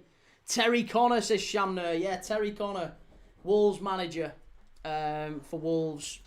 So McCarthy and Terry Connor are correct. Still need West Ham's. West Ham's longest serving manager in Premier League history. It isn't David Moyes. No, Harry Redknapp, Roshant. That's correct. Wheeler Dealer, Harry Redknapp. Harry Redknapp is West Ham's longest serving manager. Moyes the shortest. Sunderland now. I need Sunderland's longest and shortest from you. Plus Fulham's and Brighton's. They're the only ones we've got left to get, and then I'll run through all of them again with you. It's not Danny Farker. Voltamada's been subbed off, so there you go. My bet's gone down the Swanee. My bet's long down the Swanee. Chimey Mark Hughes, longest serving manager. No, not for Sunderland. Wisser, Miley and Ilanga come on for Voltamada, Tonali and Gordon. Are they positive changes? I'm not sure. Peter Reid for Welsh Wing. Yep, Peter Reid is Sunderland's longest serving manager. The great Sunderland side with Phillips and Quinn and Schwartz. All them great players. And the shortest, I believe, also managed... Did he briefly... No, he didn't briefly manage England. If he did, it was only as caretaker. Chimey says, never mind, Hughes was Stoke. Steve Bruce isn't the answer I've got written down. No. I need the shortest for Sunderland, the shortest for Fulham, and the longest for Brighton. They're the only three answers I need from you. Long throw into the box. Wolves. Any chance? Shocking. Peter Harvey says Peter Reid and Bob Stoke. Bob Kyle. Steve Cooper's got to be on the list somewhere. He's not. No, not Michael Beale. Ben says Spurs should give it Big Harry to the end of the season, then get Robbie Keane in. Simon Grayson. Longest was before Potter. His name was Chris something. It was Chris Hughton. I'll give you that one. Chris Hughton is the longest serving Brighton manager. The shortest serving Fulham manager was a former assistant manager at Manchester United. And the shortest serving Sunderland manager is not Niall Quinn. No. Swifty, I've had 4 goals at the Fulham one. The bald Dutch fella, can't remember his name. René Meulenstein. Yeah. René, I think you were going to go for Martin Jol there, maybe, Swifty. Was it Martin Jol you were going at? No, it was René Meulenstein, ex-Man United assistant manager, Welsh wing. I said Chris Hughton earlier. I'm sorry, mate, I didn't see it. I apologise. Forgive me. But yeah, Meulenstein is the shortest serving Fulham manager, and the shortest serving Sunderland manager is Howard Wilkinson. Howard Wilkinson. So there you go. That's wasted 30 minutes of the second half, hasn't it? If nothing else, 25 minutes or so. So the longest and shortest managers of each team. For Bournemouth, longest Howe, shortest O'Neill. Arsenal, longest Wenger, shortest Rioch. Villa, longest Martin O'Neill, shortest Remy Gardet. Brentford, longest Thomas Frank, shortest is Keith Andrews currently. Brighton, longest serving is Chris Hughton, shortest is Graham Potter. Burnley, longest serving is Sean Dyche, shortest is Brian Laws. Crystal Palace, longest serving Roy Hodgson, shortest was De Boer. Chelsea, longest serving is Ranieri, technically Mourinho if you include the second spell, but in terms of just one go, it was only Ranieri. And the shortest serving Chelsea manager in Premier League history is Graham Potter. Longest serving for Everton is Moyes, quite comfortably. Shortest is Sam Allardyce. Longest for Fulham is Marco Silva, current, even if he was sacked today. Shortest is René Meulenstein. Longest for Liverpool, unsurprisingly, is Klopp. Shortest was Roy Hodgson. Leeds, longest David O'Leary. Fantastic Leeds side that. And the shortest was Sam Allardyce, who was only manager for about a month before he took him down. Man City, longest is Guardiola. Shortest is Sven-Göran Eriksson. God rest his soul. Lovely fella. Man United, longest serving is inevitably Sir Alex Ferguson, and shortest is David Moyes. Longest for Newcastle, again, Sir Bobby Robson, God rest him, and Alan Shearer, who again took him down. Longest for Nottingham Forest was Clark, who was the manager in 93-96, and the shortest was recently Ange Postecoglou. Longest for Sunderland was Peter Reid, shortest Howard Wilkinson. Tottenham, longest serving Mauricio Pochettino, shortest Nuno Espirito Santo.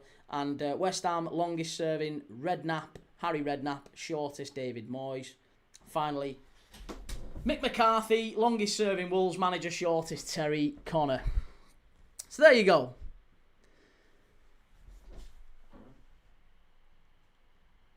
Welsh wing Simon Grayson, I'm sure, was shorter at Sunderland. Simon Grayson has never managed Sunderland in the Premier League. He probably was shorter, but only in maybe in the Championship. Paul Molineux says Slaven Bilic, shortest West Ham. No, Slaven Bilic was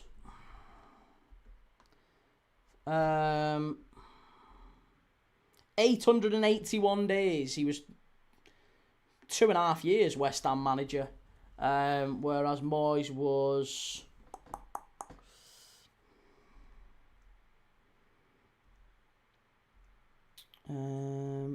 Moyes was 190 days as West Ham manager. Again, if we're going on a single basis, he was sacked after just 190 days in 2018.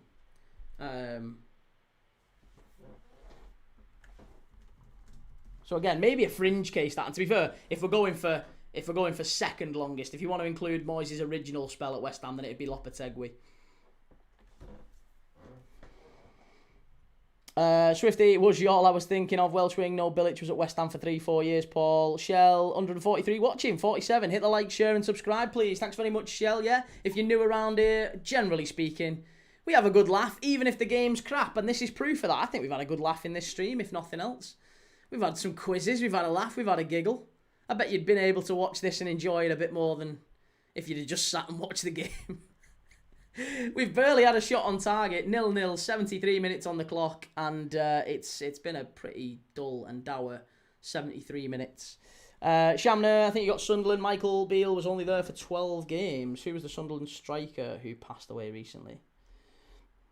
So Michael Beale, mate, wasn't at Sunderland in the Premier League. Yeah.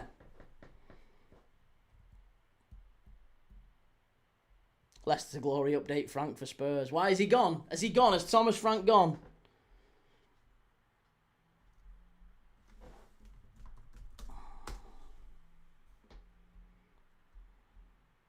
No, apparently they're just considering his future still, but they are holding talks today. Who do you think they'd go and get? If Spurs were to sack Thomas Frank today, let's have that question, let's have that conversation. If Spurs were to sack Thomas Frank today, who do you think they'd go and get? Who would be the obvious standout choice, I guess? Would they maybe go and try and persuade a Xabi Alonso and show a bit of... I don't think Xabi Alonso would be interested in the Spurs job, would he? Do you think he'd go for it? What, Ruben Amorim maybe? Could he be tempted out of a... I think he's got a point to prove, Ruben Amorim. I think he'd really enjoy going back to the Premier League. It's just whether or not he's able to within the terms of his Manchester United severance, I guess. But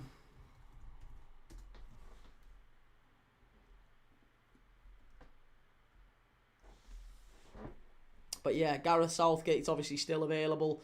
Enzo Maresca. Xavi. Could they maybe go and have a look at Xavi or someone like Thiago Motta? Marco Rose was linked with the job previously, wasn't he? And Terzic. Finners says, your bets aren't doing well. No, I foolishly, very foolishly, thought this one would be both teams to score. And we've got nowhere near that. In fact, I also had, just to be very clear, I had 4 Newcastle shots on target in this game. They've currently had 0.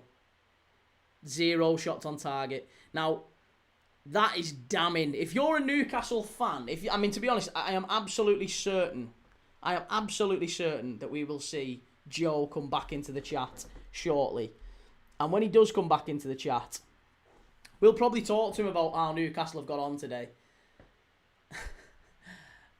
And not to have a shot on target away at Wolves is damning.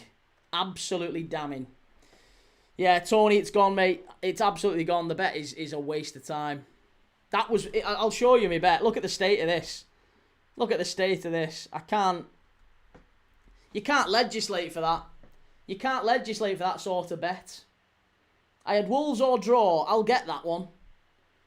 But I thought both teams to score. No chance. Newcastle United, 4 shots on target. I was pissing in the wind there, wasn't I? Not a single shot on target for Newcastle in 75 minutes. Disgraceful.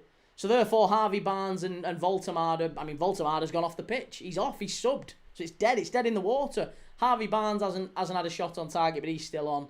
But Matthias Mane has saved me at the very least. I think Mane's got he's got a shot on target and Wolves or draw. So 2 out of 6 ain't bad, is it? 2 out of 6 ain't bad for that. But maybe the next game will give me a reprieve because I'm gonna have another bet. If you fancy joining in with me for the Villa Everton game, I'm gonna be watching the Villa Everton game straight after this, and I'll be having a bet on it again, courtesy of our friends. Oh, they're in Wolves. Courtesy of our friends at midnight. No, this side. Courtesy of our friends at midnight. You'll see the offer down here in a minute. Bet £10, get £30 free in free bets. If you fancy a bet, if you like a bet, 18 plus and all that good stuff, check it out. And they are sponsoring Premier League Dad for the rest of the month. Massive thank you to them yet again. So yeah, let's put the chat back up. Welsh winger, I think Maresca is holding out for the City job. Life of Justin Poch in the summer for Spurs is a rumour going round, according to some Spurs fans. Now that Levy is left. Finners says, I love how 2 weeks ago people thought Wolves would get less than 11 points. Still can't believe Falkirk put Hearts out the Scottish Cup on pens last night. Great result that for Falkirk, isn't it? Prince Rupert, Rob Edwards has done well with that Wolves side since he came in. Had they sacked Pereira earlier, he defo would have kept Wolves up. I mean, yeah. Yeah, do you know what? I have been really impressed by Rob Edwards, to be honest. I've been really impressed by him. Right, it's a free kick to Newcastle here, about 25, 30 yards out. Are we going to get a shot on target here at least? Something, anything. Kieran Trippier's over it.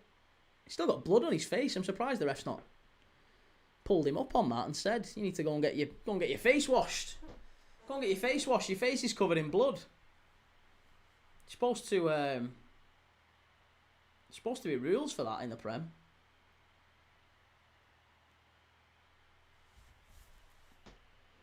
Right, we've got 15 minutes to go in this one. Newcastle fans understandably looking a little bit nervous here. Kieran Trippier is over it. Harvey Barnes is over it if they fancy a left footer.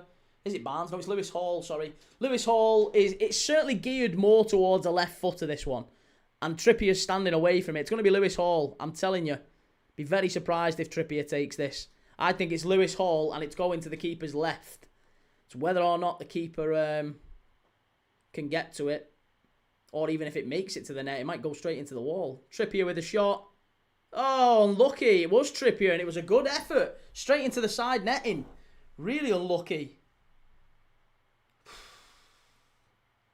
It's a great effort, that. Keeper was at full stretch there. Very nearly 1-0. Swifty says, great to see some sponsorship coming in, Key. Do you know what, mate? We talked about this a few months ago. I've been fighting them. Not these. Midnight, absolutely great. I've been fighting off a lot of the others with like a shitty stick for reasons you and I discussed. There were certain ones that I didn't necessarily want to take. So for 6 months, I didn't have a sponsor on the channel at all. When I could have had, I chose not to. And then for Christmas, I decided I wanted to do a charity rather than a sponsor. But yeah, it's good. It's helpful, if nothing else. Peter Harvey says, what do you think of Brobby's goal against Palace yesterday? I haven't seen it yesterday. Do you know what? I've not seen the goals. I've seen some of the goals. I've not seen Palace and Sunderland's. I didn't see that one. I just saw the Glasner comments after the game. I still need to catch up on yesterday's action, really, because I was too busy watching all 3 games yesterday that we did. We did the 12:30, the United City game. Then we did Liverpool-Burnley. Then we did Arsenal-Forest. And then I went home and relaxed and chilled out. I genuinely didn't see any of the other goals. Red Rebellion says, perhaps Wolves somehow could pull off a great escape from relegation. It'd be miraculous, wouldn't it, mate? Honestly, yeah. If they were able to pull it off. Oh, he'd manager of the year, Rob Edwards, potentially. He'd certainly be a consideration for it. Reece says Brobby's goal yesterday was very good. Do you know what? I have to hold my hands up with Brobby, because for me, I've got him massively wrong. I didn't think Brobby was a... I don't necessarily think he's come in and done amazingly well at Sunderland, but I think he's proven himself to be a really adequate Premier League striker, and I didn't think he had that in his locker. When I watched him at Ajax, he was god-awful. And when I mean god-awful, I really do mean god-awful. He was terrible. He was absolutely terrible. But yeah, he's come in and he's, fair play to him. He has actually done all right, hasn't he? Is he Sunderland's top scorer, Brobby?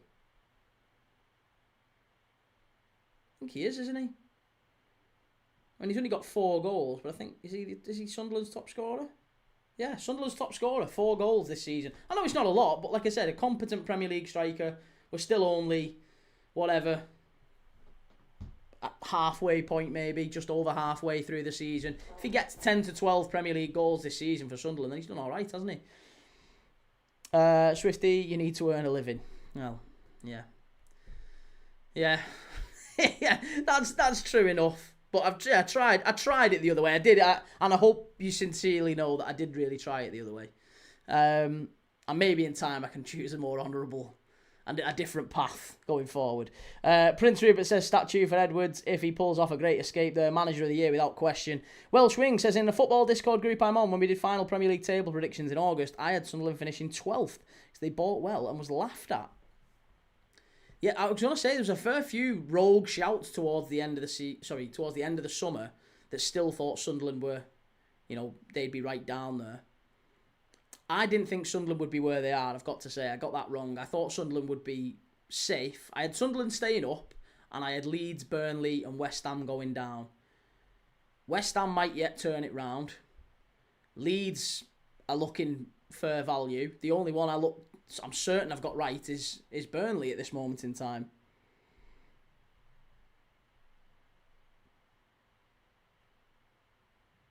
Leicester Glory says, wait, is this room not in your house? This room that I'm in now? No, not at all. Reece, Sunderland definitely stay up this season. Yeah, I would imagine so. Abdi says, wow, it's amazing. What do you think, Aston Villa v Everton? I think Villa will win that one, but I'm not entirely sure exactly what I'm going to bet yet. I'm not entirely sure what exactly I'm going to bet.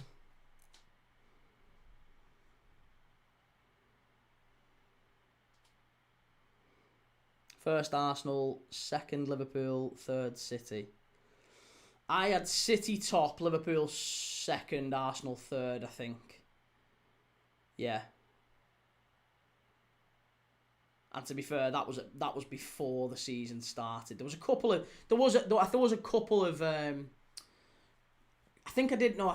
did a predictions video mid-August with the caveat that I think Liverpool will sign a few more, and we didn't.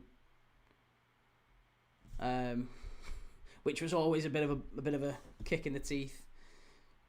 Newcastle chance far post, strike, good save, maybe, good save again from Sarr, big save as well, and now on the counter-attack with a Rockadari, if they can get this right, Wolves maybe, you've got to do better there, that's a foul. Prince Rupert, I thought for sure that Sunderland would finish bottom, happy to be proven wrong, was glad they finally came back up. Reggie, wait, I always thought you were in the spare bedroom, where do you stream from then? Well, when I first started, believe it or not, if you look back, I for the first six to 9 months there or thereabouts to this channel, I paid for a studio. I had a studio because I'm desperately trying to make it professional. Desperately trying. This is my job. This is my living. And believe it or not, I once upon a time earned a decent crust. Not fortunes, not millions, but I did all right. And now, building a channel up, you don't make an awful lot of money when you started out, believe it or not. So, yeah. And now, I'm somewhere else. I'm not in a studio anymore, but I'm also not in a back bedroom in a house sort of thing. But I don't want to give it to them. A secret location. Secret location somewhere north of the equator. Reese says, I bet you're glad you've packed off the TikTok key. The bans were frustrating. It's just annoying. Just 72 hours, like every 5 minutes for saying nothing.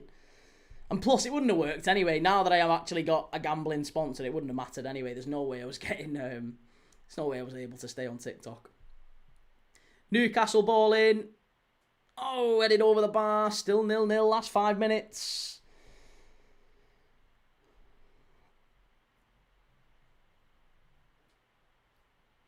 Always says Liverpool fans are crazy. If they think they'll ever be second, they drew to Burnley, for God's sake. I don't think anyone thinks that Liverpool are going to finish second. Yeah. Key in his secret lair. Peter Harvey says, sorry, Sunderland top 10 position would be nice. If Sunderland finish in the top 10, you know, Regis Labris will be up for a potential manager of the year shout. Maybe not. He probably won't get manager of the year, but he'd certainly be up for it, wouldn't he? Whistler's in behind, but great defending from Wolves again. Very, very good defending. It is offside.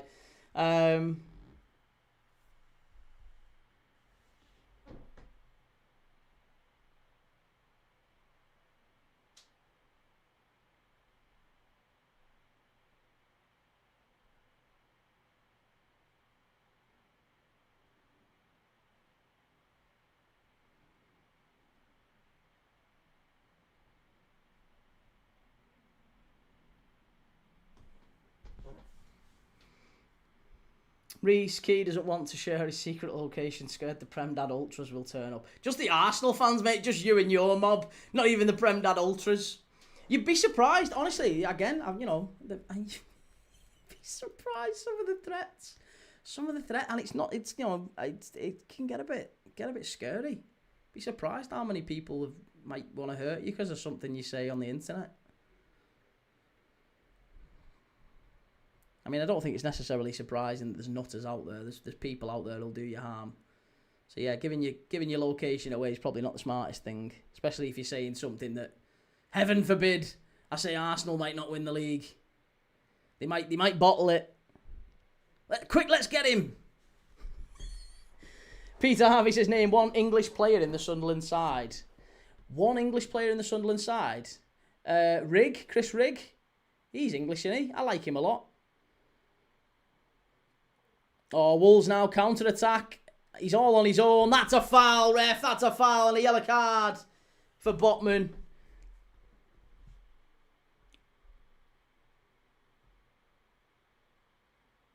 Red Rebellion says, last season Liverpool were on 51 points after 22 games. Arsenal 50 points this season, with City bottling the title race. Even if Arsenal continue to play scrappy football, I can't see them messing it up. It's fair. Yeah. Reece, I don't think Elanga has worked out at Newcastle, to be honest. The manager's really backed him, though, hasn't he? Eddie Howe came out and said in his statement the other day that he was, you know, we need to support him, we need to look out for him and all that. Welsh Wing, he doesn't want to leak his address in case Arsenal decide to reroute the bus trophy parade by his house. Well, that as well, yeah, more so that.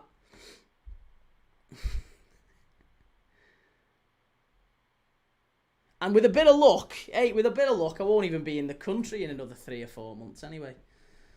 This studio will move again. The whole thing will move again. I'll be like a nomad moving around the place. You don't even know. I won't know where I'm going to be in 3-4 months. With a bit of luck, I'll be out the country. Ball whipped in.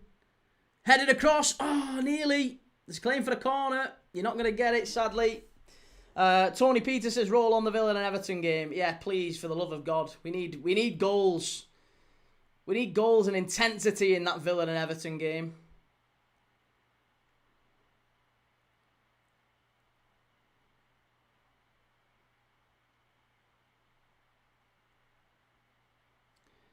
Life of Justin Keys moving to Spain. Don't even know if it's Spain. Might be Spain, might be Greece, might be Croatia. Might be Italy. We looked at places in Italy as well. Plenty of places you could look at. But yeah, the plan is to go and settle somewhere warmer and sunnier climes anyway. Newcastle edge of the box. Great defending again from Wolves. They've got to, credit where it's due. Last 6 minutes here. And Wolves on the counter. They've got an extra man forward here if they can play the ball right. Oh, corner will do you. Wolves have got a corner. Strand Larson with the efforts. Reese, I hope I get an invite to the stream when Arsenal win the league. Celebratory live stream. You must be joking me. You must be joking me. In fact, the game that Arsenal are going to win the league, I am switching the stream off on 90 minutes. 95 ... As soon as it finishes, bang, gone. I'm off. Lockdown. Congratulations, Arsenal. Bang, done. Wander Less says 300 plus Arsenal fans booting down the door. Reggie, how come you're moving, Key? Fucking hell. How long have you got? We've got another... We can stay on. I can stay on for another 20 minutes. I can tell you why, all the reasons why we don't want to be here. Yeah, no, just not for the UK anymore, mate. UK's done. I'm done with the UK.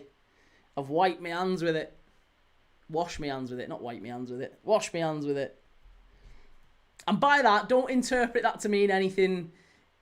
It's for a number of reasons, by the way, but not... I mean, you could generally look at that and go, oh, well, he's a Farage, he's a Brexit and all that. I promise you, those reasons are far, far beyond why we're moving away. They're not even a factor. It's certainly not. Don't lump me in with anyone by the fact that I'm going. Liam says, I don't blame you wanting to move away from this country the way it is at the minute. Mate, honestly, it's as much the weather for me. It's as much the weather, and it's also the fact that, like, there's other people in my family wanting to move away as well. So it's not just me. It's not just me, like my wife, my little girl, and all that. There's a few of us going. So yeah, it's about giving everyone a better quality of life. Key's going back to COVID times and lockdown if Arsenal win the league. Colin Headley says there's still time for Arsenal to win anything. They will. I'm sure they will. Life of Justin, apparently it's easy moving to Spain under a certain visa if you work online. Yeah, you can move. You can get a 3-year visa very quickly, assuming you meet the criteria. But yeah, it's fairly straightforward. Reese, it's all right, Key. Tommy Robinson is from my hometown. Oh yeah, Luton, the Luton mob, you aren't you? From Luton, the Tommy Robinson Ultras. Reese and the Tommy Robinson Ultras. Life of Justin, don't worry, Key. I'm looking to move to Asia. So's my father-in-law. Yeah, he's looking at Thailand. He's looking at places around that neck of the woods. Again, cheaper, more bang for your buck, warmer, better healthcare depending on where you go and what you're looking for. But there's all sorts of reasons. Just a better quality of life, in my humble opinion. Got nothing against the UK. I've lived here all my life, grew up here, born here, everything. But no, that's me. That's us done. He'll be walking around in Spain and end up bumping into the United Strand guy. Lee Gunner. Lee Gunner's out in Spain, isn't he? I could do some collabs with Lee Gunner. I think he's in Spain. Chance for Newcastle. Claim for a penalty. Never a penalty. You're not getting that. 105 million for Wissa and Ilanga. Unbelievable waste of the Isaac money. Reese, I'd rather drink 4 pints of bleach than be associated with that man. Which one, Lee Gunner or Tommy Robinson? We've mentioned both in the last couple of minutes. One day or less says, move to Ghana, Key. Arsenal fans wouldn't be able to get you there. I'll reach out to the family, keep you safe. Nice. Yeah, I'll go and live in Accra for a bit. Welsh wing, warmer. We've been having record-breaking summers recently. Yeah, but it's Baltic. It's Baltic either side of, like, September and March. It's like 6 months. 6 months of the year is absolutely Baltic. Plenty of gunners in Ghana, mate. Don't you worry. What's his name? Is it Kelechi? I don't think he's Ghanaian, but Kelechi. I'm not sure where, but Ghanaian. Not Ghanaian. Ty's got Nigerian roots, hasn't he? I'm not sure about Kelechi, but yeah. Sarah says at least he's not deluded. Most Arsenal fans. To be honest, I don't mind a lot of Arsenal fans. Reese is okay in small doses. 30 seconds left here at Molineux. Lee Gunner does my absolute head in.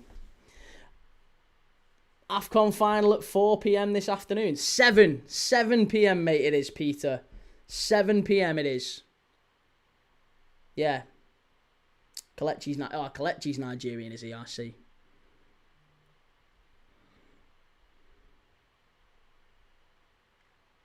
To be honest, Kelechi's a Nigerian name, isn't it?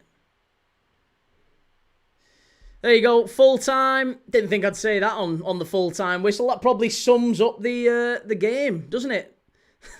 The fact that we've been talking about name, origin, my impending, moving away and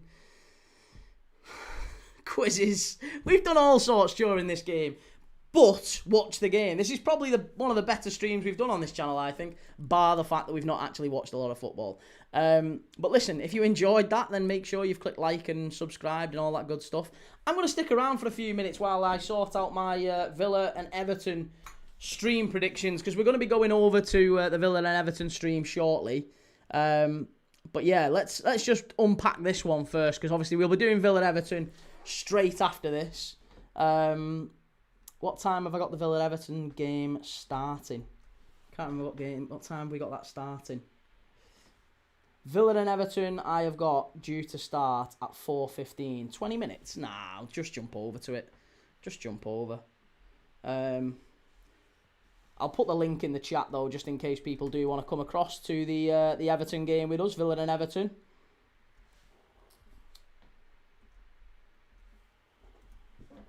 I'll pin the comment. So that is the Everton. That is the Everton game. We'll be live for Villa and Everton straight after this. It can't get much. It can. Can't get much worse than what we've just watched. Full time. Wolverhampton Wanderers 0, Newcastle 0. Football, eh? Football.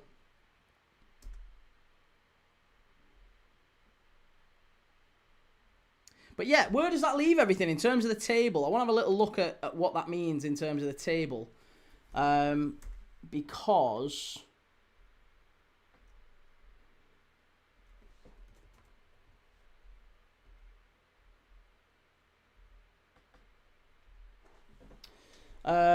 Life of Justin, thank you. Wolves United are now in the top 5. Oh yeah. Yeah, so top 5 now. I mean, to be honest, even Brighton and Everton winning doesn't really change anything in the top 10. Not really. They go above Fulham, but that's it. There's not really anything that changes now in the rest of the table. Bournemouth and Brighton tomorrow. I think Bournemouth really need to get at least a point away at Brighton. Imagine a world do you know what? If Bournemouth were to beat Brighton, they'd go potentially above Everton. Depending on what happens in the Everton-Villa game today. But I'm live for that one tomorrow as well. We're doing Bournemouth-Brighton tomorrow. Red Rebellion says, our only hope is for Villa to win the league now, then the majority of us will be happy. Foxy says, why did you pick this game? You should know any Newcastle game is a bore. Big question marks for Howe once again. Do you know what, Foxy? We had a few people tell me in the last Newcastle game and the Wolves. I think Newcastle and Wolves have got both big fan channels anyway. We were never going to get big numbers on this stream. We've done okay. Had some decent numbers in the chat. Oh, had decent people as well, but decent numbers in the chat. But I thought we'd actually get a good game of football. I genuinely thought we'd get a good game of footy, and we haven't really. And at the very least, it's been interesting though, because Wolves have got a point. I think they've made Molineux now a difficult place to come for big sides, good sides. And that's a really important thing to just reflect on, because Wolves now, if you look at Wolves' next fixtures, they have got coming up Manchester City away. If they get anything out of that's a win, isn't it? If they can get anything at all out of Manchester City away. They've then got Bournemouth here, Chelsea here, and then they go away to Forest and Palace back to back. Now, Palace are in disarray.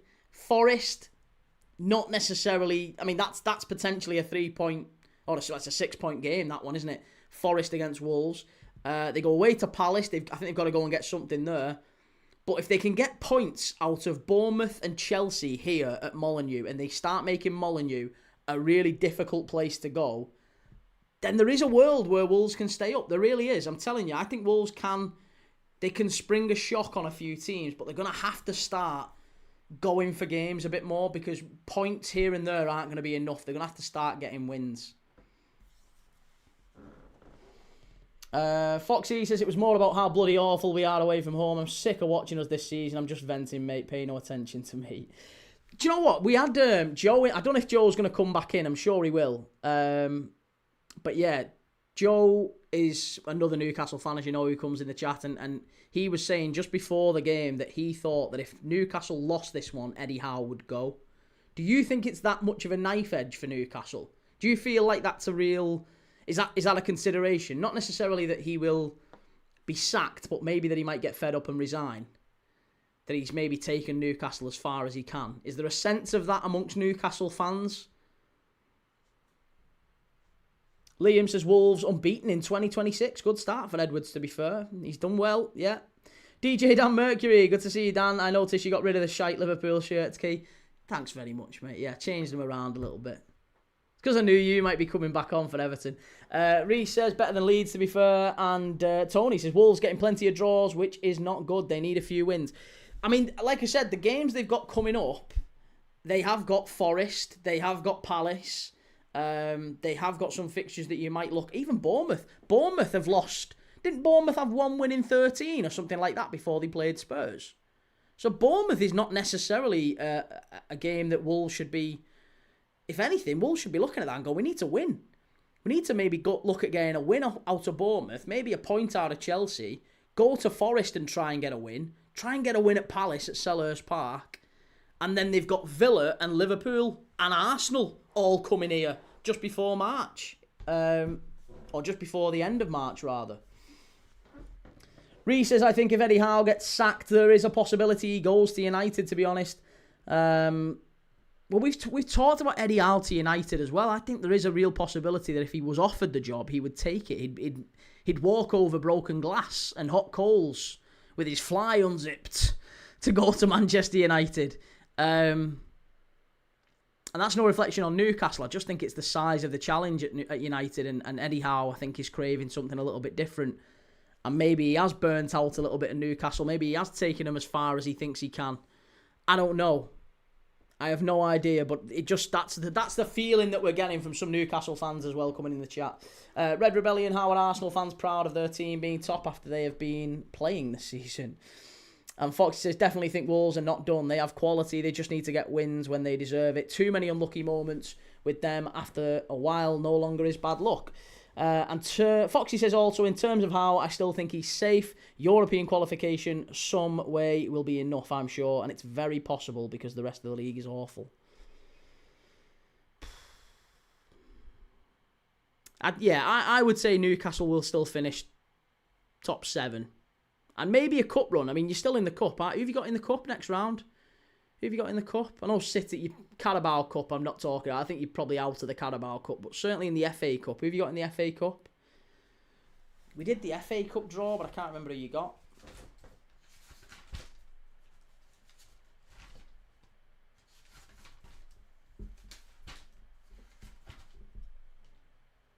Newcastle have got Villa away. Oh, Villa away. That's going to be a tough one in the cup. We're going to be doing that game, definitely. Arteta out says another 0-0 draw. Prem is not living up to its standards. I think that's just symptomatic of a team that's struggling and a team that's desperate for points. And it was always likely to be a low-scoring one. I didn't think we would see any more than maybe a maximum of 2. I know I said both teams to score, but I didn't think we'd see many goals in this. 3-star Red says Southgate to United. His England assistant is already at Old Trafford, 100% sure he's not there to mend their leaky roof. And Foxy says City away, second leg, no chance. Champions League, not much hope. But football's a funny game. Very true, yeah. Very true, very fair assessment. But yeah, I agree. What was I going to say? I'm going to head over to the Everton game now. We've got Everton and Villa, Villa v Everton rather, at Villa Park coming up in the next 10 minutes or so. It kicks off at 4:30. We'll be going through the lineups. I've got the lineups for you. I've got all of the build-up and all that sort of thing. We'll be going through picking. I need to pick a bet as well. I need to go and use a bet, another free bet that I've got with Midnight to put a bet on the Everton Villa game. You can go and get your bet too, by the way, as well. If you want to go and sign up with Midnight over here, bet £10, get 30 quid in free bets. The link is in the description, right at the very top of my description for this video. You can go and click the link and get your 30 quid in free bet. And if you fancy doing so, you can bet with me and get your free bet. I'm going to be putting mine on in a second.